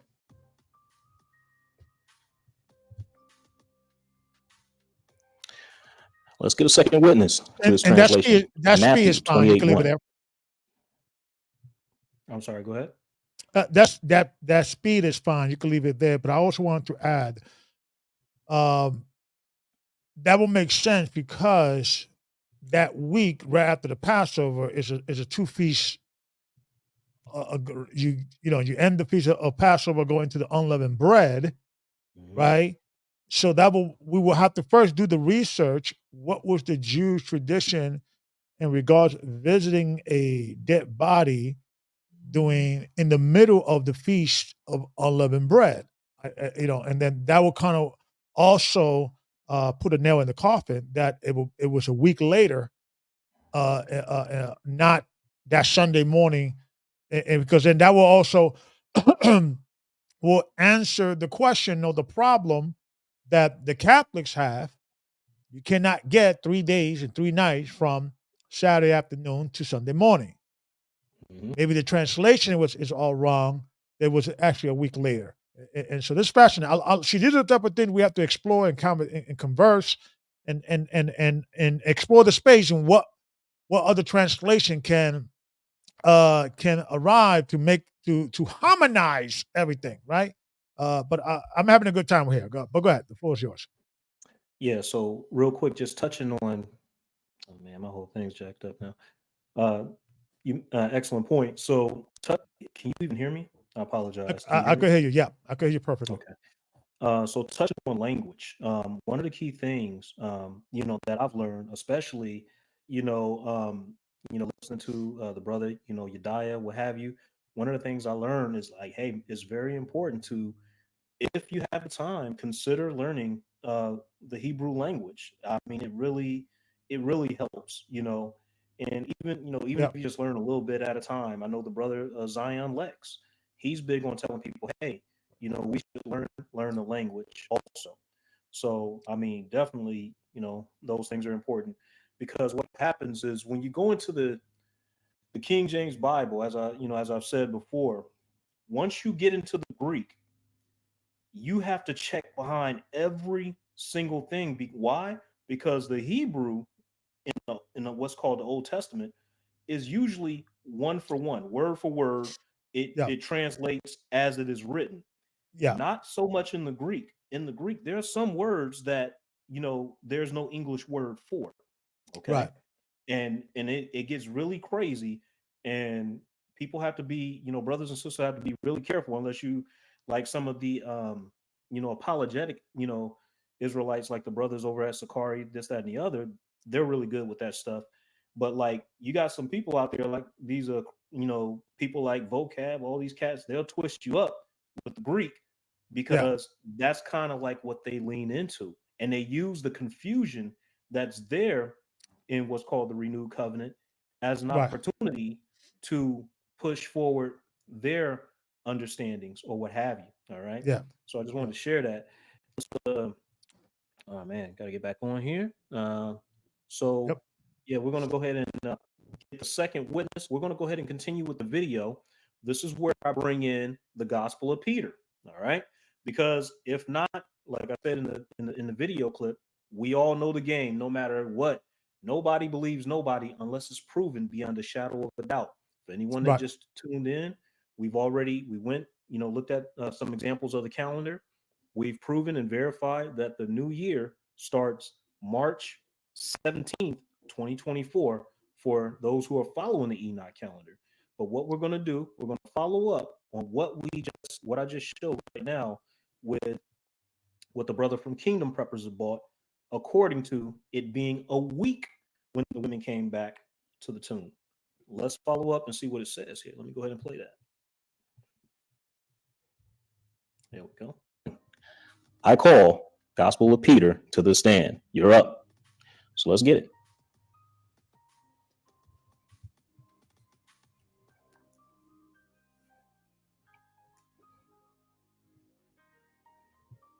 All right, so that says the face you made when you're in the middle of a lesson and they start calling surprise spiritual witnesses not on the docket, because you got some brothers and sisters out there in the community.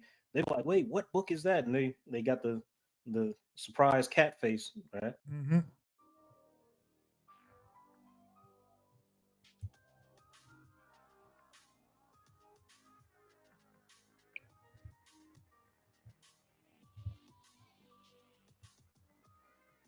All right, here we are. We're in the Gospel of Peter. That's right, the Gospel of Peter. All right, we'll start at verse 28. All right, this is right after Christ's crucifixion. Let's go ahead and get that. Says, but the scribes and Pharisees and elders gathered one with another, for they had heard that all the people were murmuring and beating their breasts, saying, if these very great signs have come to pass at his death, behold how righteous he was. And the elders were afraid and came unto Pilate, entreating him and saying, give us soldiers that we or they may watch his sepulchre for 3 days, lest his disciples come and steal him away, and the people suppose that he is risen from the dead and do us hurt. All right. So these scribes and Pharisees, they were afraid. All right. And Pilate gave them Petronius, the centurion, with soldiers to watch the sepulchre. And the elders and scribes came with them unto the tomb. And when they had rolled a great stone to keep out the centurion and the soldiers, then all that were there together set it up on the door of the tomb and plastered thereon 7 seals. And they pitched a tent there and kept watch. All right. So, All right. So I just also wanted to add in there, they put the seven seals up on his tomb.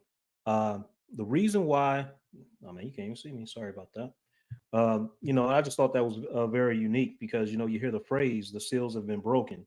All right. Mm. So they put seven seals, okay, Yeah. up on Christ's tomb. So it's just a little bit of extra, little what they call a little Easter Yeah. egg. Yeah. Not to use the word And also, Easter, we but really have to start looking on these extra New Testament books that were removed because there may yes, be a lot of answers there.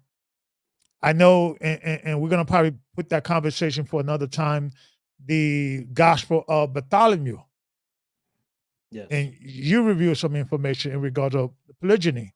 And we're going to probably have a yes, discussion in the future. yes, But and I use the Gospel of Bartholomew thoroughly. So I mean, yeah, not I'm not saying this for hey, I'm not telling everybody got to go use it or do this and the other. I'm just saying, hey, right. I'm But pleased for maybe the reasons why they were removing these books is because it goes outside of the narrative that they wanted to present, right? So so if they would have been teaching that Christ was no that the Marys went to the sepulcher a week later and he was supposed to be on the belly of the earth for 3 days and 3 nights, they were Mhm. a week late or 5 days late if you calculate, the time.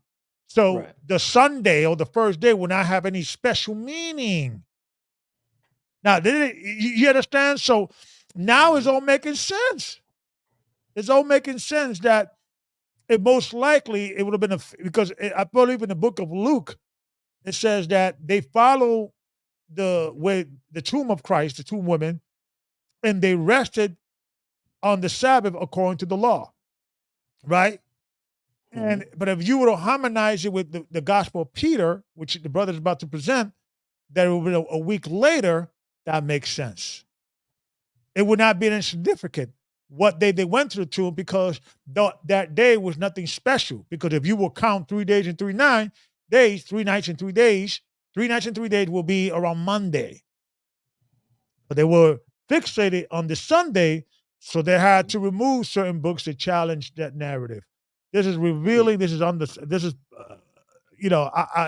and it's funny because I remember reading the book of the Gospel of Peter, and that went over my head. Like, wait a minute, he's right because I read that.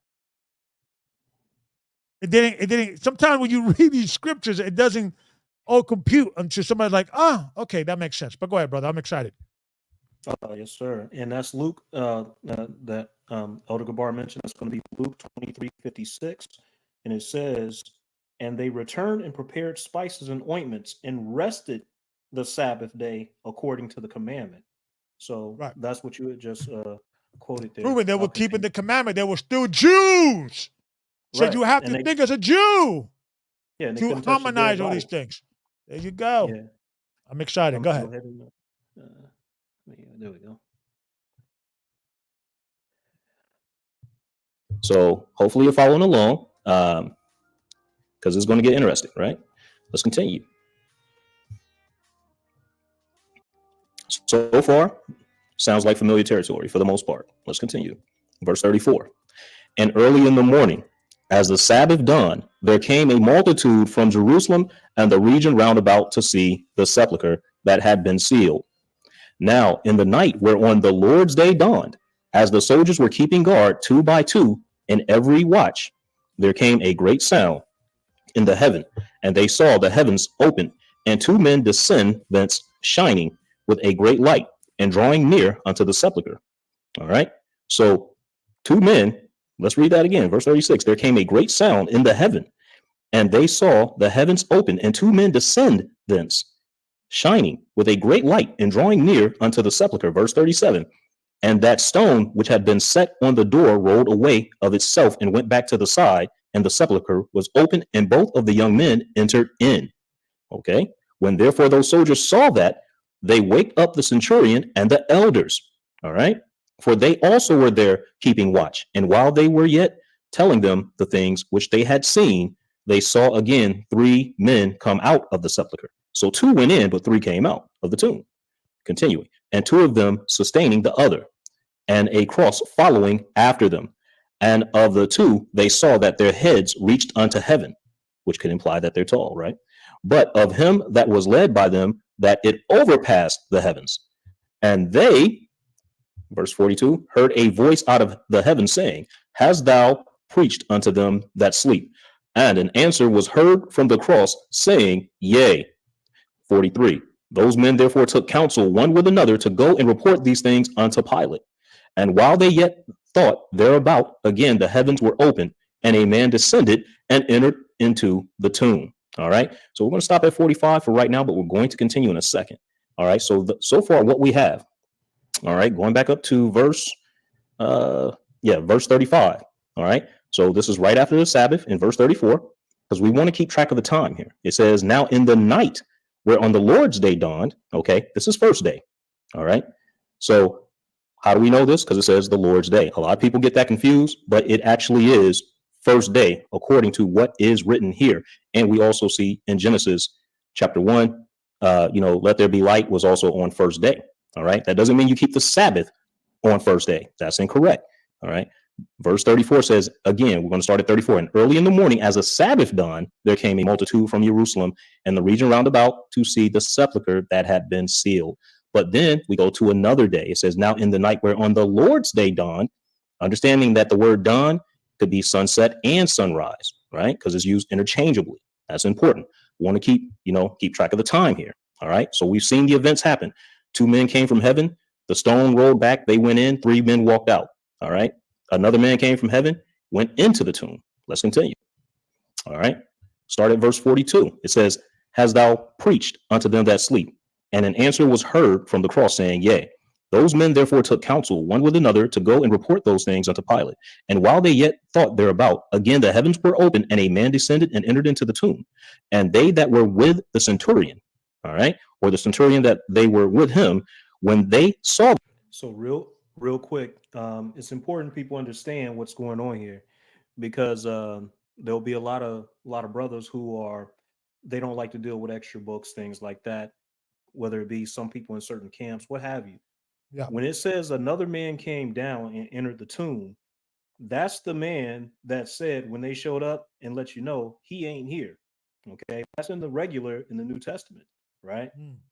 Okay. So this is just giving, like, it's kind of like reading Jubilees for the Old Testament where it fills in the blanks. This is kind of filling in a little bit of those blanks. Okay. Yeah. But understand, it is a struggle. You can even hear my reading. It sucks because it is, translated from very rough Greek. But we'll continue. Yeah.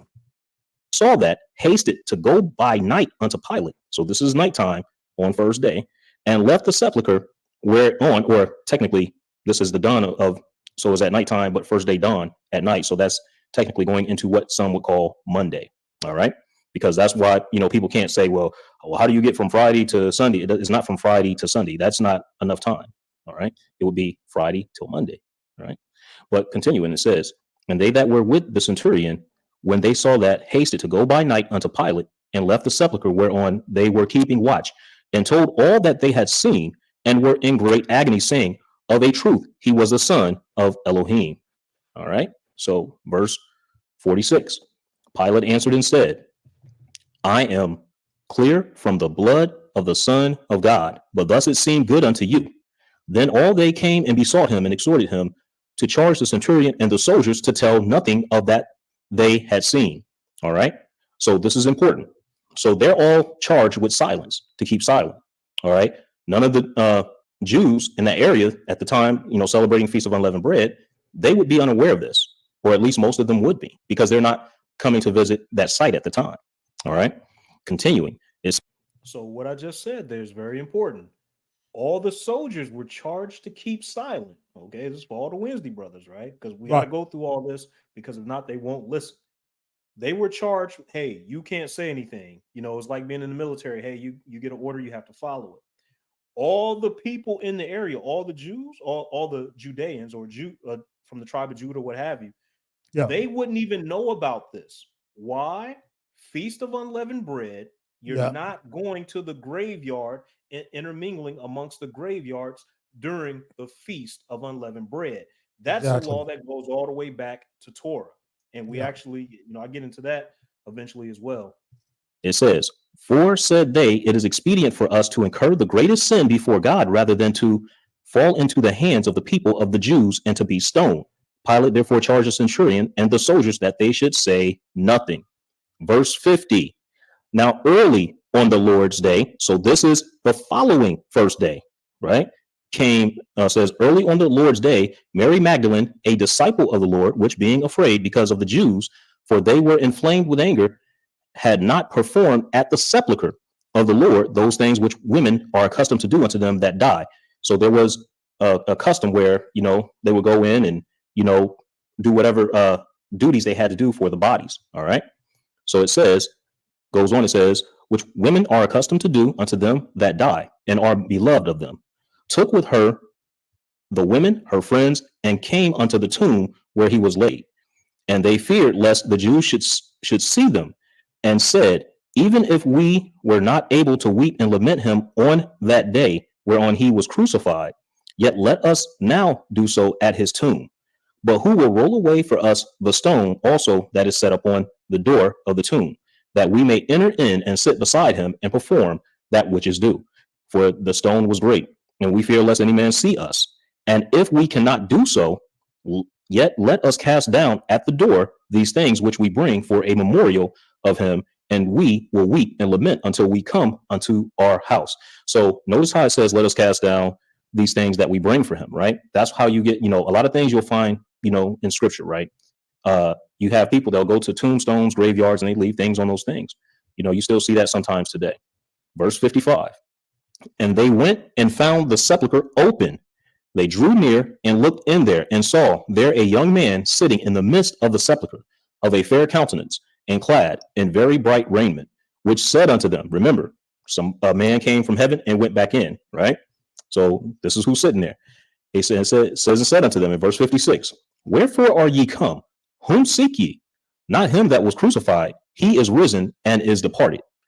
Okay, so this lines up with scripture. All right, this lines up with the gospels in the 66 books. But if ye believe it not, look in and see the place where he lay, that he is not here, for he is risen and is departed thither whence he was sent. Hallelujah. Then the women were affrighted and fled. Now it was the last day of unleavened bread. Then it continues on. All right. So there you go. and many more were coming forth from the city, if it was the returning unto last their own day, homes, because the feast was at an end. So 7 days had passed. The feast of unleavened bread is 7 days. Okay.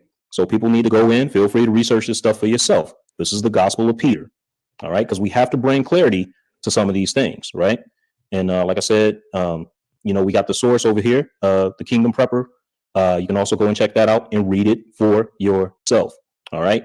If you're going to come and argue in the comments and you ain't read the information for yourself or did the research, that's kind of pointless. Right. All right. So let's get back into it. Here we go. That's profound. That's profound. All right. So continuing on. So here, okay, so that addressed that portion, but let's go a little bit further. The issues with Wednesday as first day. Yah doesn't change. This means the first and 14th day of the year have remained the same since the time of creation. The sun, moon, and stars being created on the fourth day does not mean that time starts then.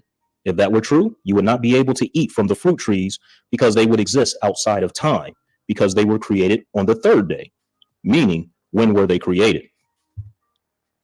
Remember, Yah does not change. Of course, we need witnesses. Malachi 3:6, for I am the Lord, I change not, therefore ye sons of Jacob are not consumed. Psalms 89:34, my covenant will I not break nor alter the thing that is going out of my lips.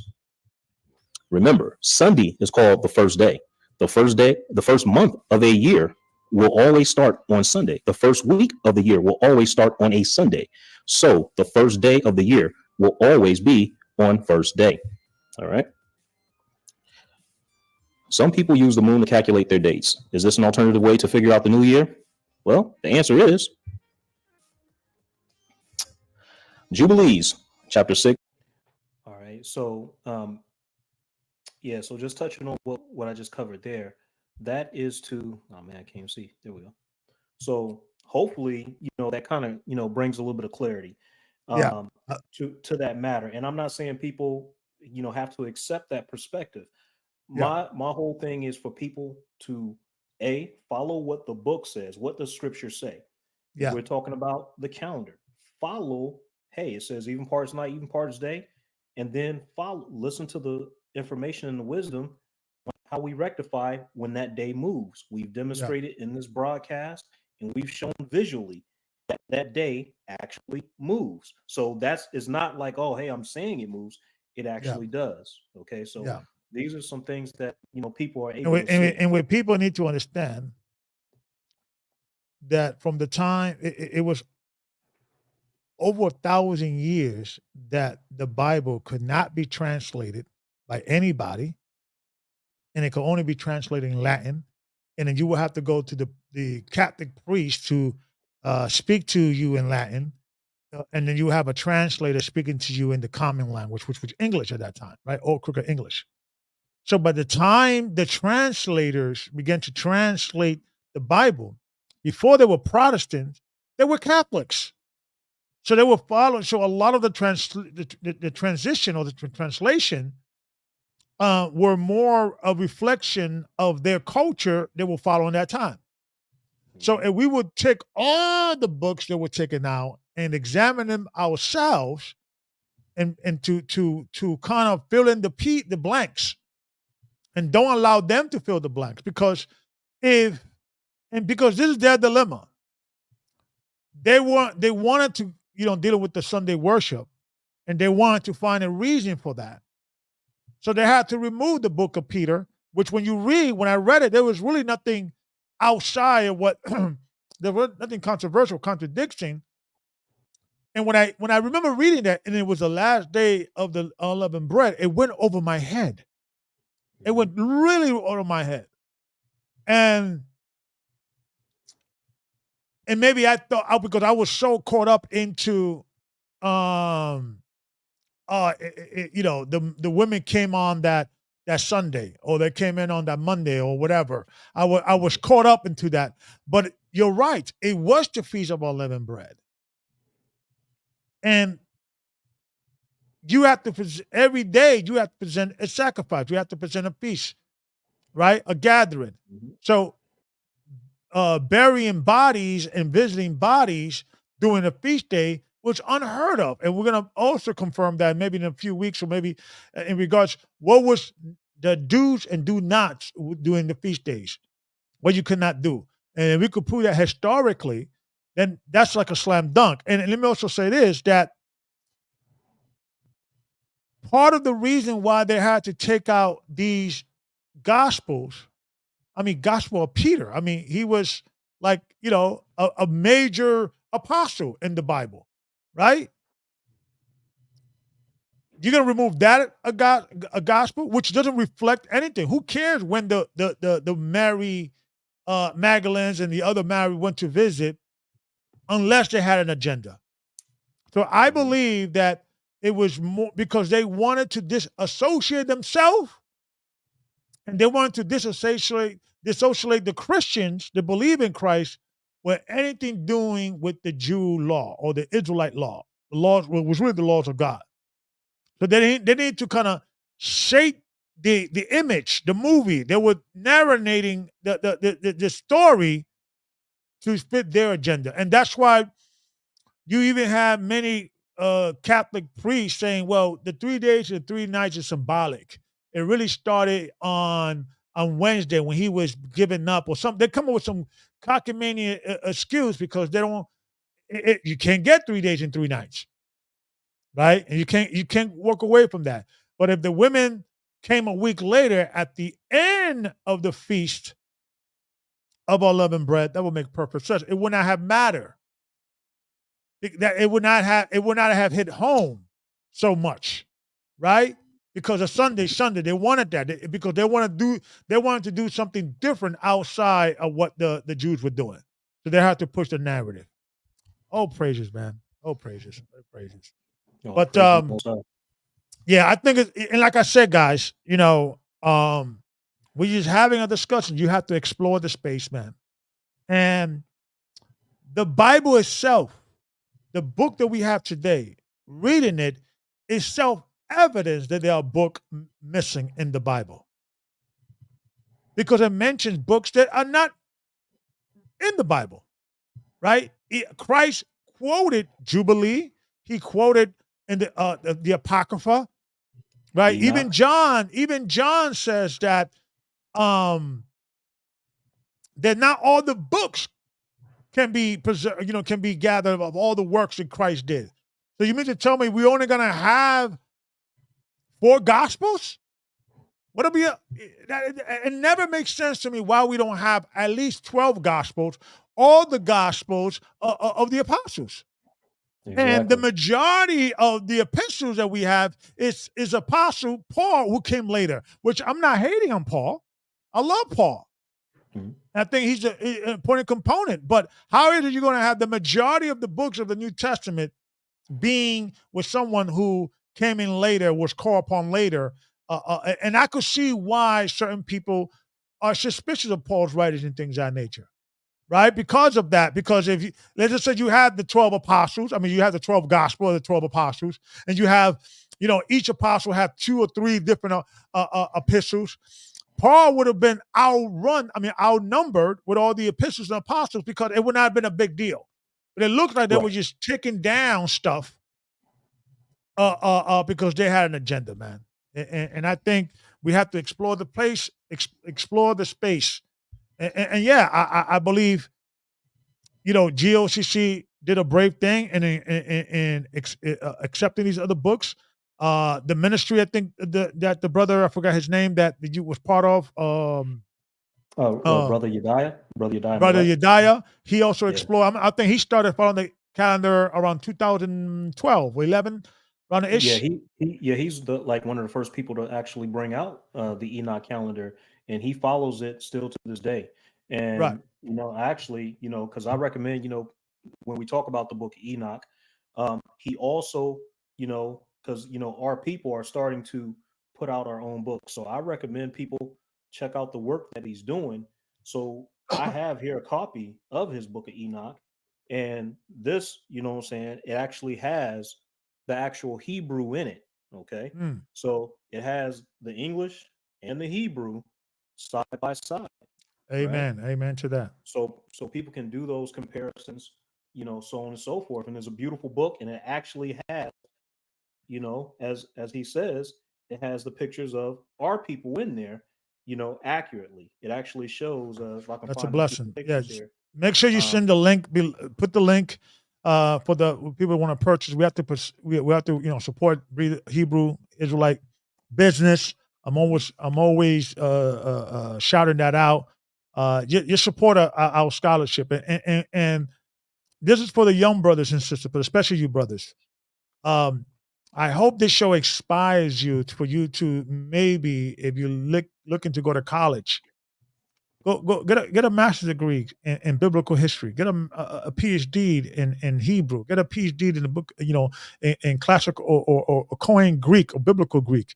Uh, uh, uh, you know, because the Gentiles are doing that. And by them doing that, it gives them a level of authority, because they could throw in the PhD title, right? So it's very important. Amen. Amen. That's a beautiful brother there. Yeah, image is important, and the Roman Catholic Church knew it, and that's why they plastered the entire world with that fake image of Caesar Borgia posing as Christ. And of course we don't believe in idols, and we should not do the same. But what I'm saying is there's other ways to explore that narrative through movies and books and different type of artistry to explore that space, to bring back the true, not only image, but also the what really happened. We don't have the full story, folks. We have to continue exploring. We have to continue um, uh, asking question. If something doesn't add up, it's because you're probably not reading a book that was removed that will give you that answer. So I'm very and excited to if anybody has any questions, we have the link below. You can call in the StreamYard link. You can call in, or you can come in with a video or audio, is up to you. If you have any And question, any disagreement, anything you want to say, hey, I read this book and it says something different.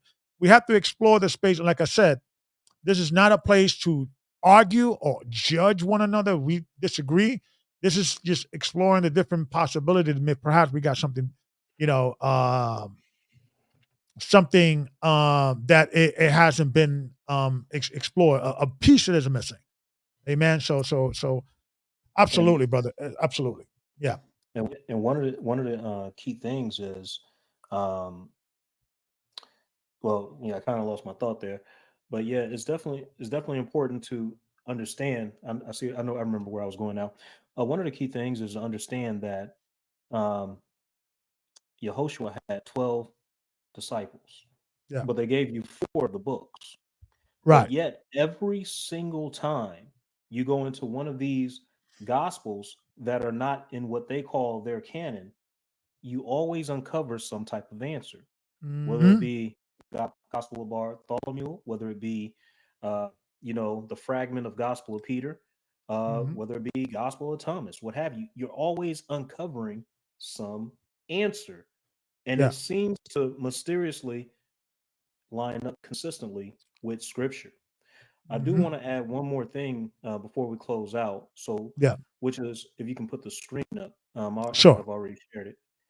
Um, this is an added piece as a touch up. You won't see this in the original video, but for people to get an even better understanding of what happened after that, it says, why did Yehoshua not allow himself to be touched by the women, but allow himself to be touched 8 days later? And it's a very simple answer. Yehoshua was to be ceremonially clean to enter into the presence of Yahweh or Yahweh. Yehoshua was still considered clean because he was not made unclean by death, because he defeated death and lives. Examples of requirements of the priest having to be consecrated can be found in Leviticus chapter 8, verse 26 and on, and also in Exodus chapter 29. All right. So 8 days later, his disciples, as you can see clear by going to this scripture. Mm. Okay. So it's very important people understand because everything had a purpose. And this actually lines up, you um, when you actually go into, say, for example, going into Exodus, I want to say Exodus 29, Leviticus, and you actually read it. It's showing the priests, okay, hey, how they prepare this, the waving of the Omer, okay? Because after the last day of the Feast of Unleavened Bread is the waving of the Omer. And I know different people have different takes on that. And, we can prove that on another day. But it's the waving of the Omer. And then it's literally the 50 days to Pentecost. But Yeah. during that Yeah. Yeah. waving, I heard that too, and uh, I'm exploring the space in regards of Mhm, that. And when people need to understand also that the records were preserved, but you mhm, have different Israelite groups during the time of before Christ, through the time of mhm. Christ, and even after Christ, arguing about the interpretation. And but I'll leave that there. But we have to explore that space, and I think we should maybe in the near future do another show about that, because I have heard that argument before. And so understanding that the feast days, the calendar, understanding how those things work, it actually plays a part into understanding the calendar. Because when you see, like for example, the calendar that I sent you, the waving of the Omer, and Yeah. then which comes right after unleavened bread, okay?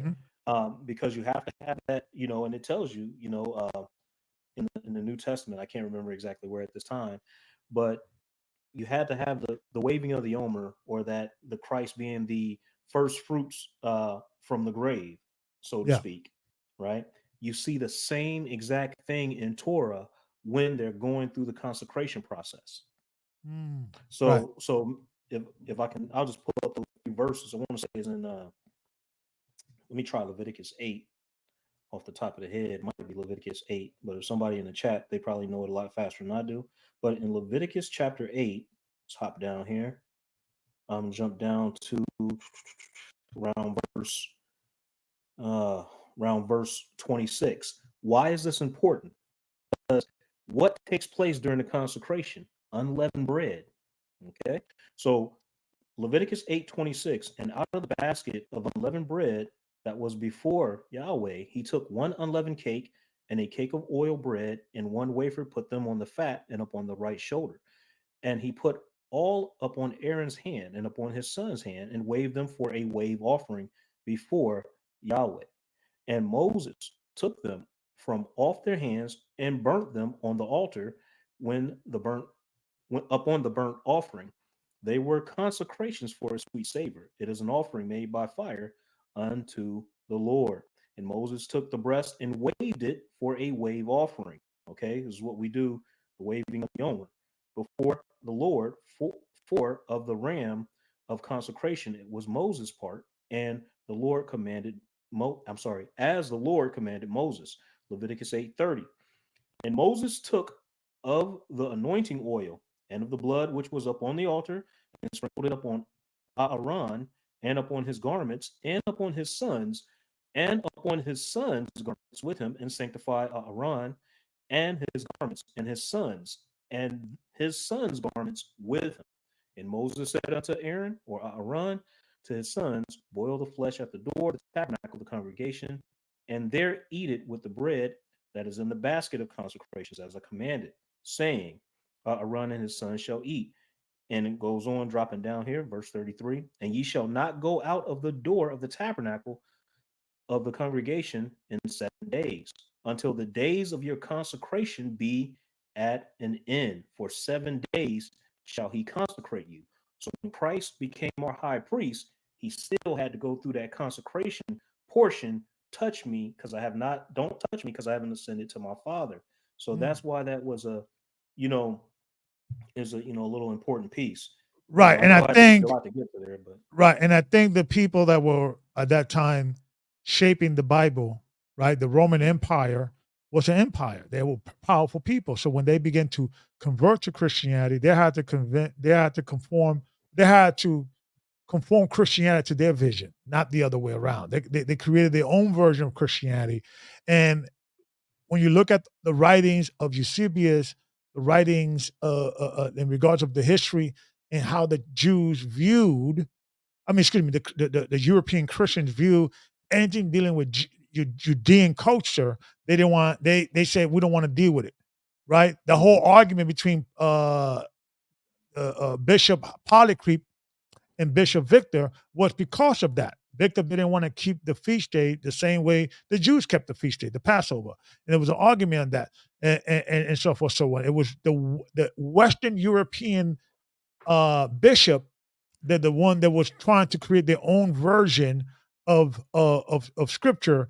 The Eastern Orthodox, the Oriental churches, the Ethiopic church, they began to break away because they realized these captives are doing their own thing. They came in trying to be sincere, but now they're trying to create their own thing and so forth, so on. And a main thing is that they didn't want to associate themselves with anything with the Jew in any way, shape, or form.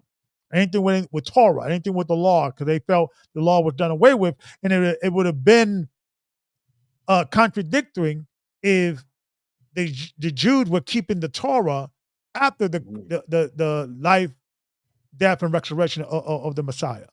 It would be contradiction. That's why I believe that when it says and when they came, like in Acts 20, chapter 20, verse 706, it said when they came together upon the first day of the week, that word there is Sabbath. But they switched it to week, right? Because the word there is mia sabbato, meaning a Sabbath or one Sabbath, right? And when you read right before, it says, and now after the days of the unleavened bread, they sailed, right, I forget what the town. So if it's referring to the feast day, that means they were still keeping it. It was still part of their timekeeping, So I think they, and I think they could not get rid of all the gospel, right? Because then they were gotten. Then they have to get rid of the books of Acts to remove that. So they had to remove as much as possible, right? But even within what survived and what was still there, you could still get the pieces. You could get a little win of it. Like for instance, when it says, as Paul, as was his custom, he went to the synagogue on the Sabbath day, right? The answer to that for Christians, like, well, Paul only went there because he was preaching to the Jews, and where do the Jews gather on the Sabbath day? So he wasn't doing it because that was the law of God. That was done away with, right? And so, and then they'll switch you over, like, but see, the first day of the week they came together, but that word there is Sabbath, which is Sabbath, which can be translated as week, but you're right. When you look at every single time it gets translated as a week, if you switch it to Sabbath, it makes perfect sense. Unless somebody had an agenda to say, we have to switch this to a week because it will challenge our narrative. And we can read in the Bible that the Christians gather um, on the Sabbath. That's a no-brainer, right? And even during a time when the word synagogue, the Greek word for synagogue, you could find it in the book of James, but they switched it there. They didn't put the word synagogue, they put assembly, because they didn't want to anything that had to be associated with the Jews, they had to remove. So there was an agenda, and now we're waking up. And all I'm saying, my brothers and sisters, but especially my brothers, explore the possibility. You've been lied to, and I know we've been waking up, and we know these lies, but maybe there's more lies that we need to uncover as well. Well, any last words, brother, before we end the show? I'm excited. I'm ready to do some more study. Well, I definitely want to say, like I said, tonight, we're talking about the calendar, and people, feel free to check these things for yourself. You don't have to, like I brought up the scripture earlier, let not the reverence of any man cause thee to stumble or fall. Yeah. It's okay, even though we all have teachers and elders that we follow, it's still okay to check these things for ourselves. So therefore we can also become learned men also, right? Yeah. Understand that the new year, according to the Enoch calendar, okay, I'm not talking about the moon calendar, because you got some brothers they use conjunction. You got some brothers they use the full moon. You got Yeah. some brothers they use, so you have three, I think it's like three different The schools. The sliver. sliver, Yeah. the full moon, like where the moon is out, and Yeah. then the no moon, Yeah. right? So I'm speaking strictly on the Enoch calendar. All right. Now I've shown clearly, and people can feel free to go and review the video on my channel, what have you, which was from last year. But if they have any questions, they can contact me directly, and I'll answer those questions. We'll put, some of the sources, maybe in the description of the video. Yep. We'll do that. And I'll send some of those over to you, Elder Gabar. But and this is not like a shot at any ministry or anything like that. There's a reason why, through the information that I currently have, that there is no way that, the first day of the year falls on a Wednesday.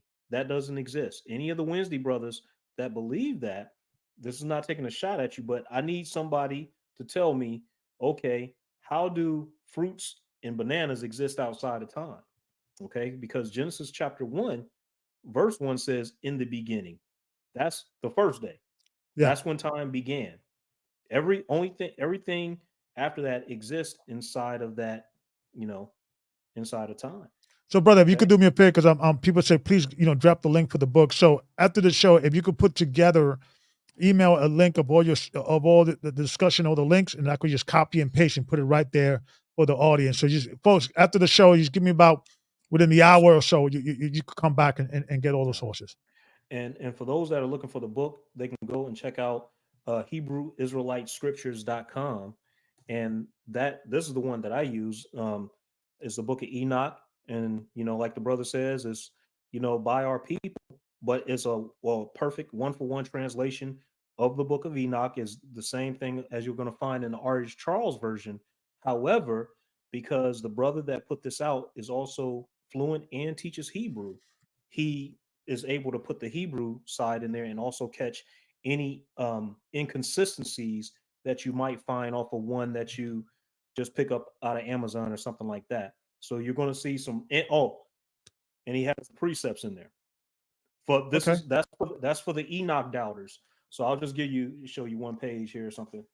So you'll see that he has precepts too, and it's going to be kind of hard to see, especially on this thing. So, for example, there's a precept to Job right here. Let me go. There we Mm, go.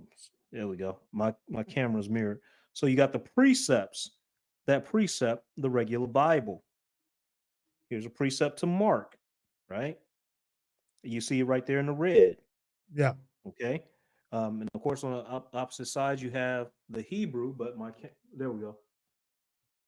So We'll you know, definitely will it's send the it. link to the folks, and then they could check it out themselves and explore the Yeah. space. And like I said, this is not to bring division or to argue.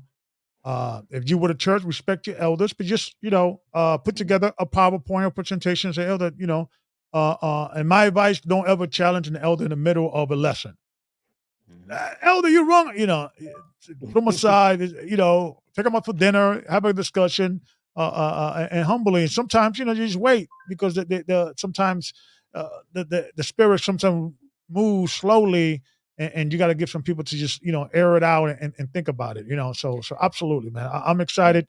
I think we have to continue and explore. Um, you know, what you believe about Christ and what he's is already is already shaped within the full gospel. So sometimes when you read another gospel, another like a Peter or Bartholomew, and you get something different, or something that was not mentioned in the full gospel, but that happens within the full gospel, right? When you look at the story of when Christ was grabbed the night of the Passover, there's different versions, but it's really each version is telling a different piece that you all have to put together, Right. right? What was the last words that Christ said, right? Each gospel says a little different, but you have to put it all together to kind of get a synopsis.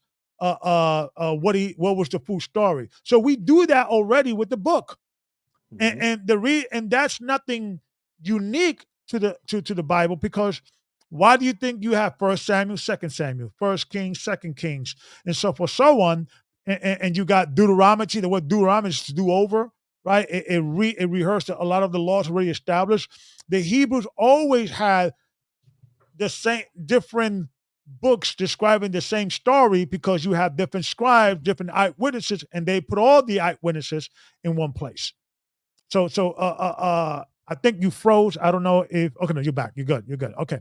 So we have to explore the space. Just because you read something that you don't with a different gospel that you don't see in the full gospel, that happens within the full gospel itself. So you should not freak out. And maybe that thing that you're reading is filling a hole or a missing piece that you haven't gotten within the full gospel. So absolutely, brother. Thank you for showing this presentation and having this conversation. We're going to have many more of these type of conversations. Um, we're going to continue exploring the possibilities. Let's see some of the comments here. Um, it says it is clear the understanding now for me on the calendar.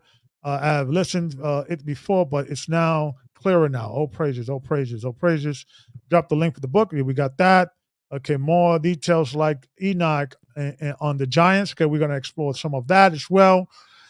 And yeah, man, we're gonna just keep exploring the space and exploring the what is missing, what needs to be, uh, what needs to what how can we fill in the crack in our armor? And it's okay if we don't have an answer for everything, right? If there's certain pieces are missing, because right now we just waking up. We're in the valley of the dry bones, waking up, trying to figure out what's true, what's fake, what's a lie, right? So we're trying to pick up all the pieces. So be patient with yourself, be patient with your leaders, be patient with this information, and pray, fast, stay, make sure you keep the vessel holy and pure, and the Holy Spirit will reveal the information, because it's like John said, it would take a river of books to record everything what Christ says. So, and there's a lot of books on what Christ says, so we have to read everything and explore everything. Well, thank you, brother. I appreciate you for I joining me. just And Yes, sir. I just put the link in the chat. I want to see Okay. if it I won't. It may not allow me to. It says this comment has failed to post. Because it's a link, and so you Yeah. have to do it because you're the moderator. Yeah. But it's Yeah, so I'll right send it after the over to you. show, give us about 10, 15 minutes. We're gonna put it in and you can check back and invite your friends. Make sure you like and subscribe. If you want to support the show, you're more than welcome. You got the Cash App in the bottom and also the PayPal. Like I said, I've been trying to set up this website. It's gonna cost me like $3,000 just to start. To help the brothers out, anything you could help is highly needed and appreciated. But more importantly, make sure you subscribe because we need more subscribers. Yes, brother, you wanted to ask something. Yeah, the brother Zadak Ruach said, "You sure this right?" I don't know what is the question. What portion did you have a question about, sir? Um, I said, the brother it said Zadak you Ruach. sure this what's his name? Sadak? Uh, yeah, Zadak. Yeah, he said, "You sure this right, brother?" So I don't know if he has a portion about the presentation, but like I said, I'm specifically speaking on the Enoch calendar. Right, According to the Enoch calendar, 72, chapter 72, verse 32, even parts night, even parts day, that falls on the 17th. So hopefully that brings a little bit of clarity. If you're following a different Enoch calendar, that's incorrect according to what the book says, if yeah, that makes any sense. yeah, But you have to verify for yourself. So, what we did earlier in the show, we pulled up the actual calendar and physically pulled it up and like literally showed that.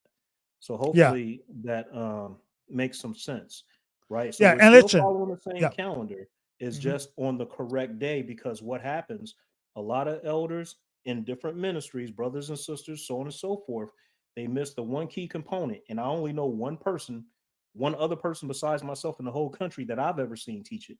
Okay. And yeah, that's called the year of release, or you just simply track that day. Okay. That's the super right, easy, like all the extra fluff and the presentation and the PowerPoint, you yeah, just track that day.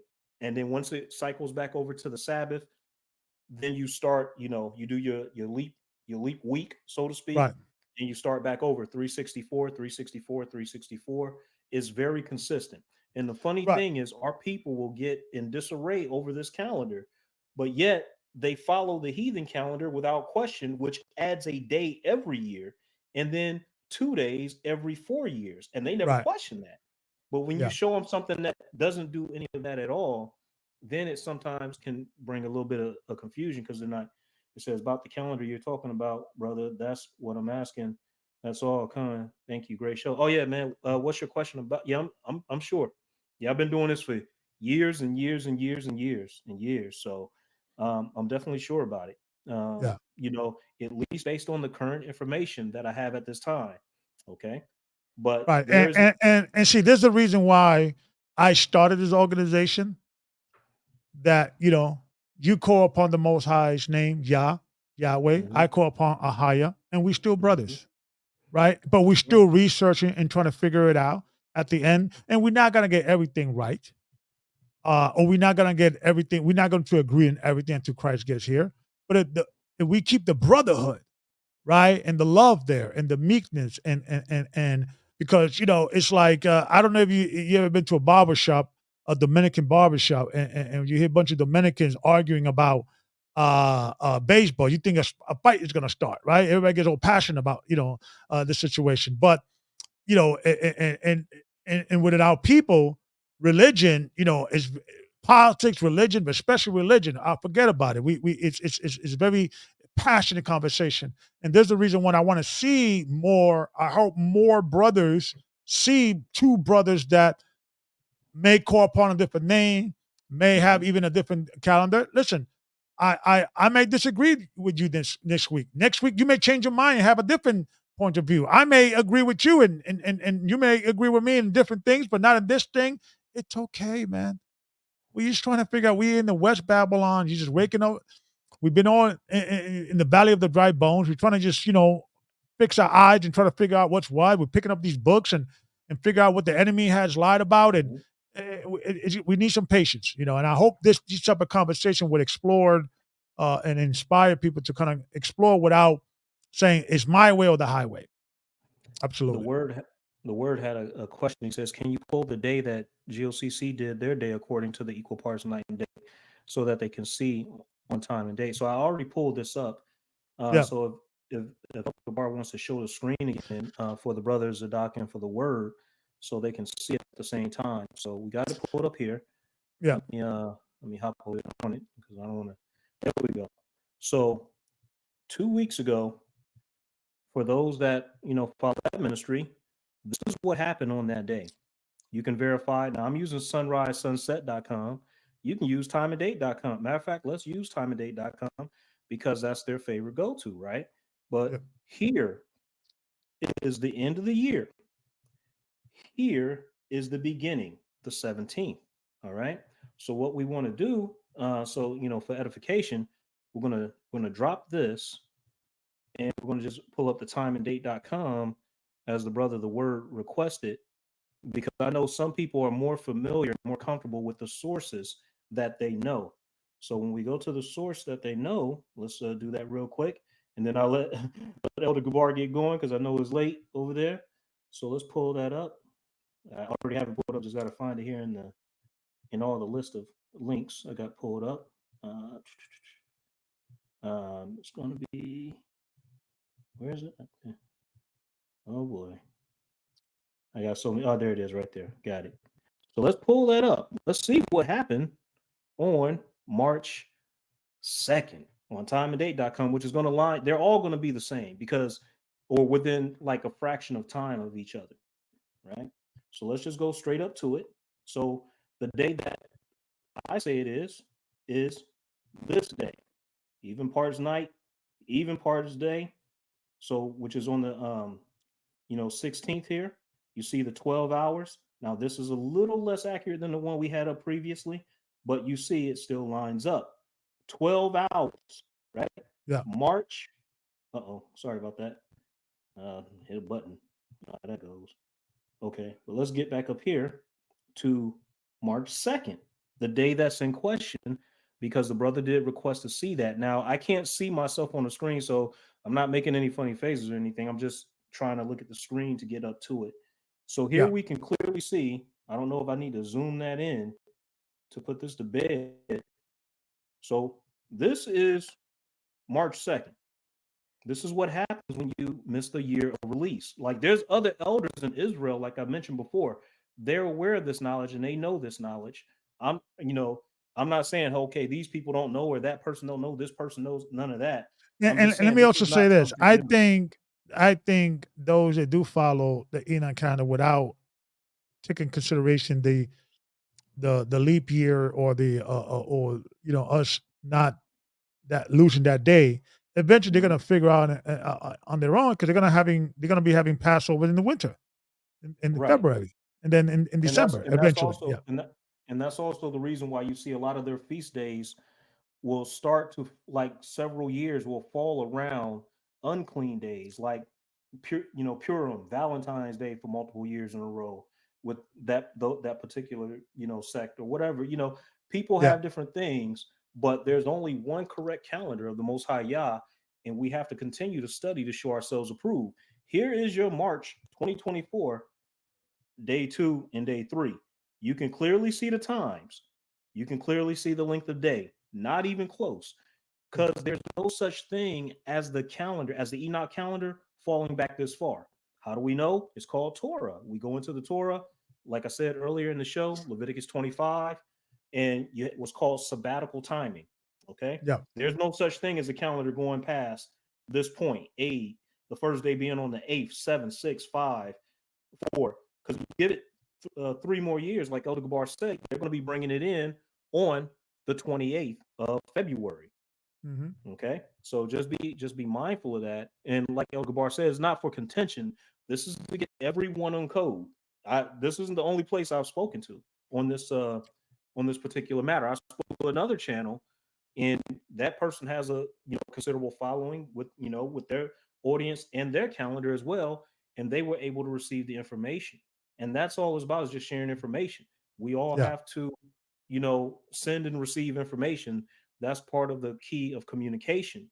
What happens is there's a spiritual block when it comes to talking about the calendar that the enemy, the Hasatan, has, tried to spread around Israel as we continually wake up. Because once we start worshiping and praising and keeping the same feast days, there's a power attached to that. Okay, and so that's why we have these spiritual blocks. Where if I mention the calendar, hey, a brother, hey, that brother getting ready. Oh, I'm about to fight. Okay, let me get my shirt off. Like, nah, brother, I just want to say, hey, this is what I have, and this is what's correct according to Enoch chapter 72, verse 32. All right. So Yeah. when you go back and watch the presentation to the brothers in the chat, I used even some of the similar references. I even gave credit to where those references come from. Like, say, for example, I know the good brother Elder Ricard. I got the National Geographic reference from him years ago. Okay. Yeah. The good brother Kingdom Preppers with the Greek situation. And I always make sure I give credit. That's another problem in Israel. A Yeah. lot of ninjas out there don't like to give each other credit. They Yeah. they don't like if somebody comes up with something else before somebody else, and that just keeps us all stagnant and stale. Yeah. You see, like the brother in the chat, the word, I learned a whole bunch of stuff from him because he be read. That's all he do is read. You know what I'm Yeah. saying? He be talking Yeah. about stuff. I'm like, man, I ain't. He be talking about books I ain't never heard of. So Yeah.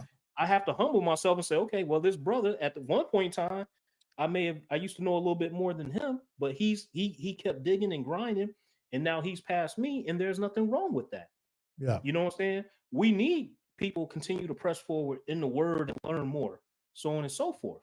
That's how this thing works. Why? Because if somebody's out working a job, or they work 16 hours a day, and they say, hey, something came up, I gotta pay for car repairs or something with the house or a family member in the hospital, and then so they can't keep up on their studies as much, but then one of us comes up and fills in that gap. That's how you work together. You see what Yeah. I'm saying? This ain't no, Absolutely. no combat type of thing. You know what I'm saying? It's just saying, hey, Yeah. this is right, something is wrong, we supposed to correct each other. And that's not, oh, this is right, and I'm yelling at you. Nah, it's, hey, this is what this says, this is a piece that you missed. Okay, that's why it says, in the mouth of two or more witnesses let every matter be established. Okay, Well, so thank you, brother. hopefully that Yeah. makes some sense. Yeah. Thank you, brother, for sharing your wisdom. We're gonna have more discussions like this, maybe every Thursday, biblical discussions. Uh, I'm gonna try to come back on Saturday with a conversation. I haven't decided what I want to be talking about, but absolutely, continue reading. Get all the epistles. Don't get caught up with like, oh, these are Gnostic epistles. Don't read that. Read it for yourself and make up your own mind. Make up your own mind, because it is important for us to do the research and share research. And like I said, you know, truth is truth. Facts is fact. 2 + 2 = 4, no matter who says it. And we have to kind of approach this from a humble perspective. Approach this from a humble perspective, and not from a combative situation. Not who's right, you know, who's wrong. And I'm going to leave you guys with a belief that for the Israelite to rise, for the true believer of Christ, you must bury that flesh, ego, lust, being the need to be right, anger, malice. We have to, come across with being humble, and hopefully the Holy Spirit will come upon you and reveal new things to you. Until the next time, may the Most High keep you, watch you, and shalom.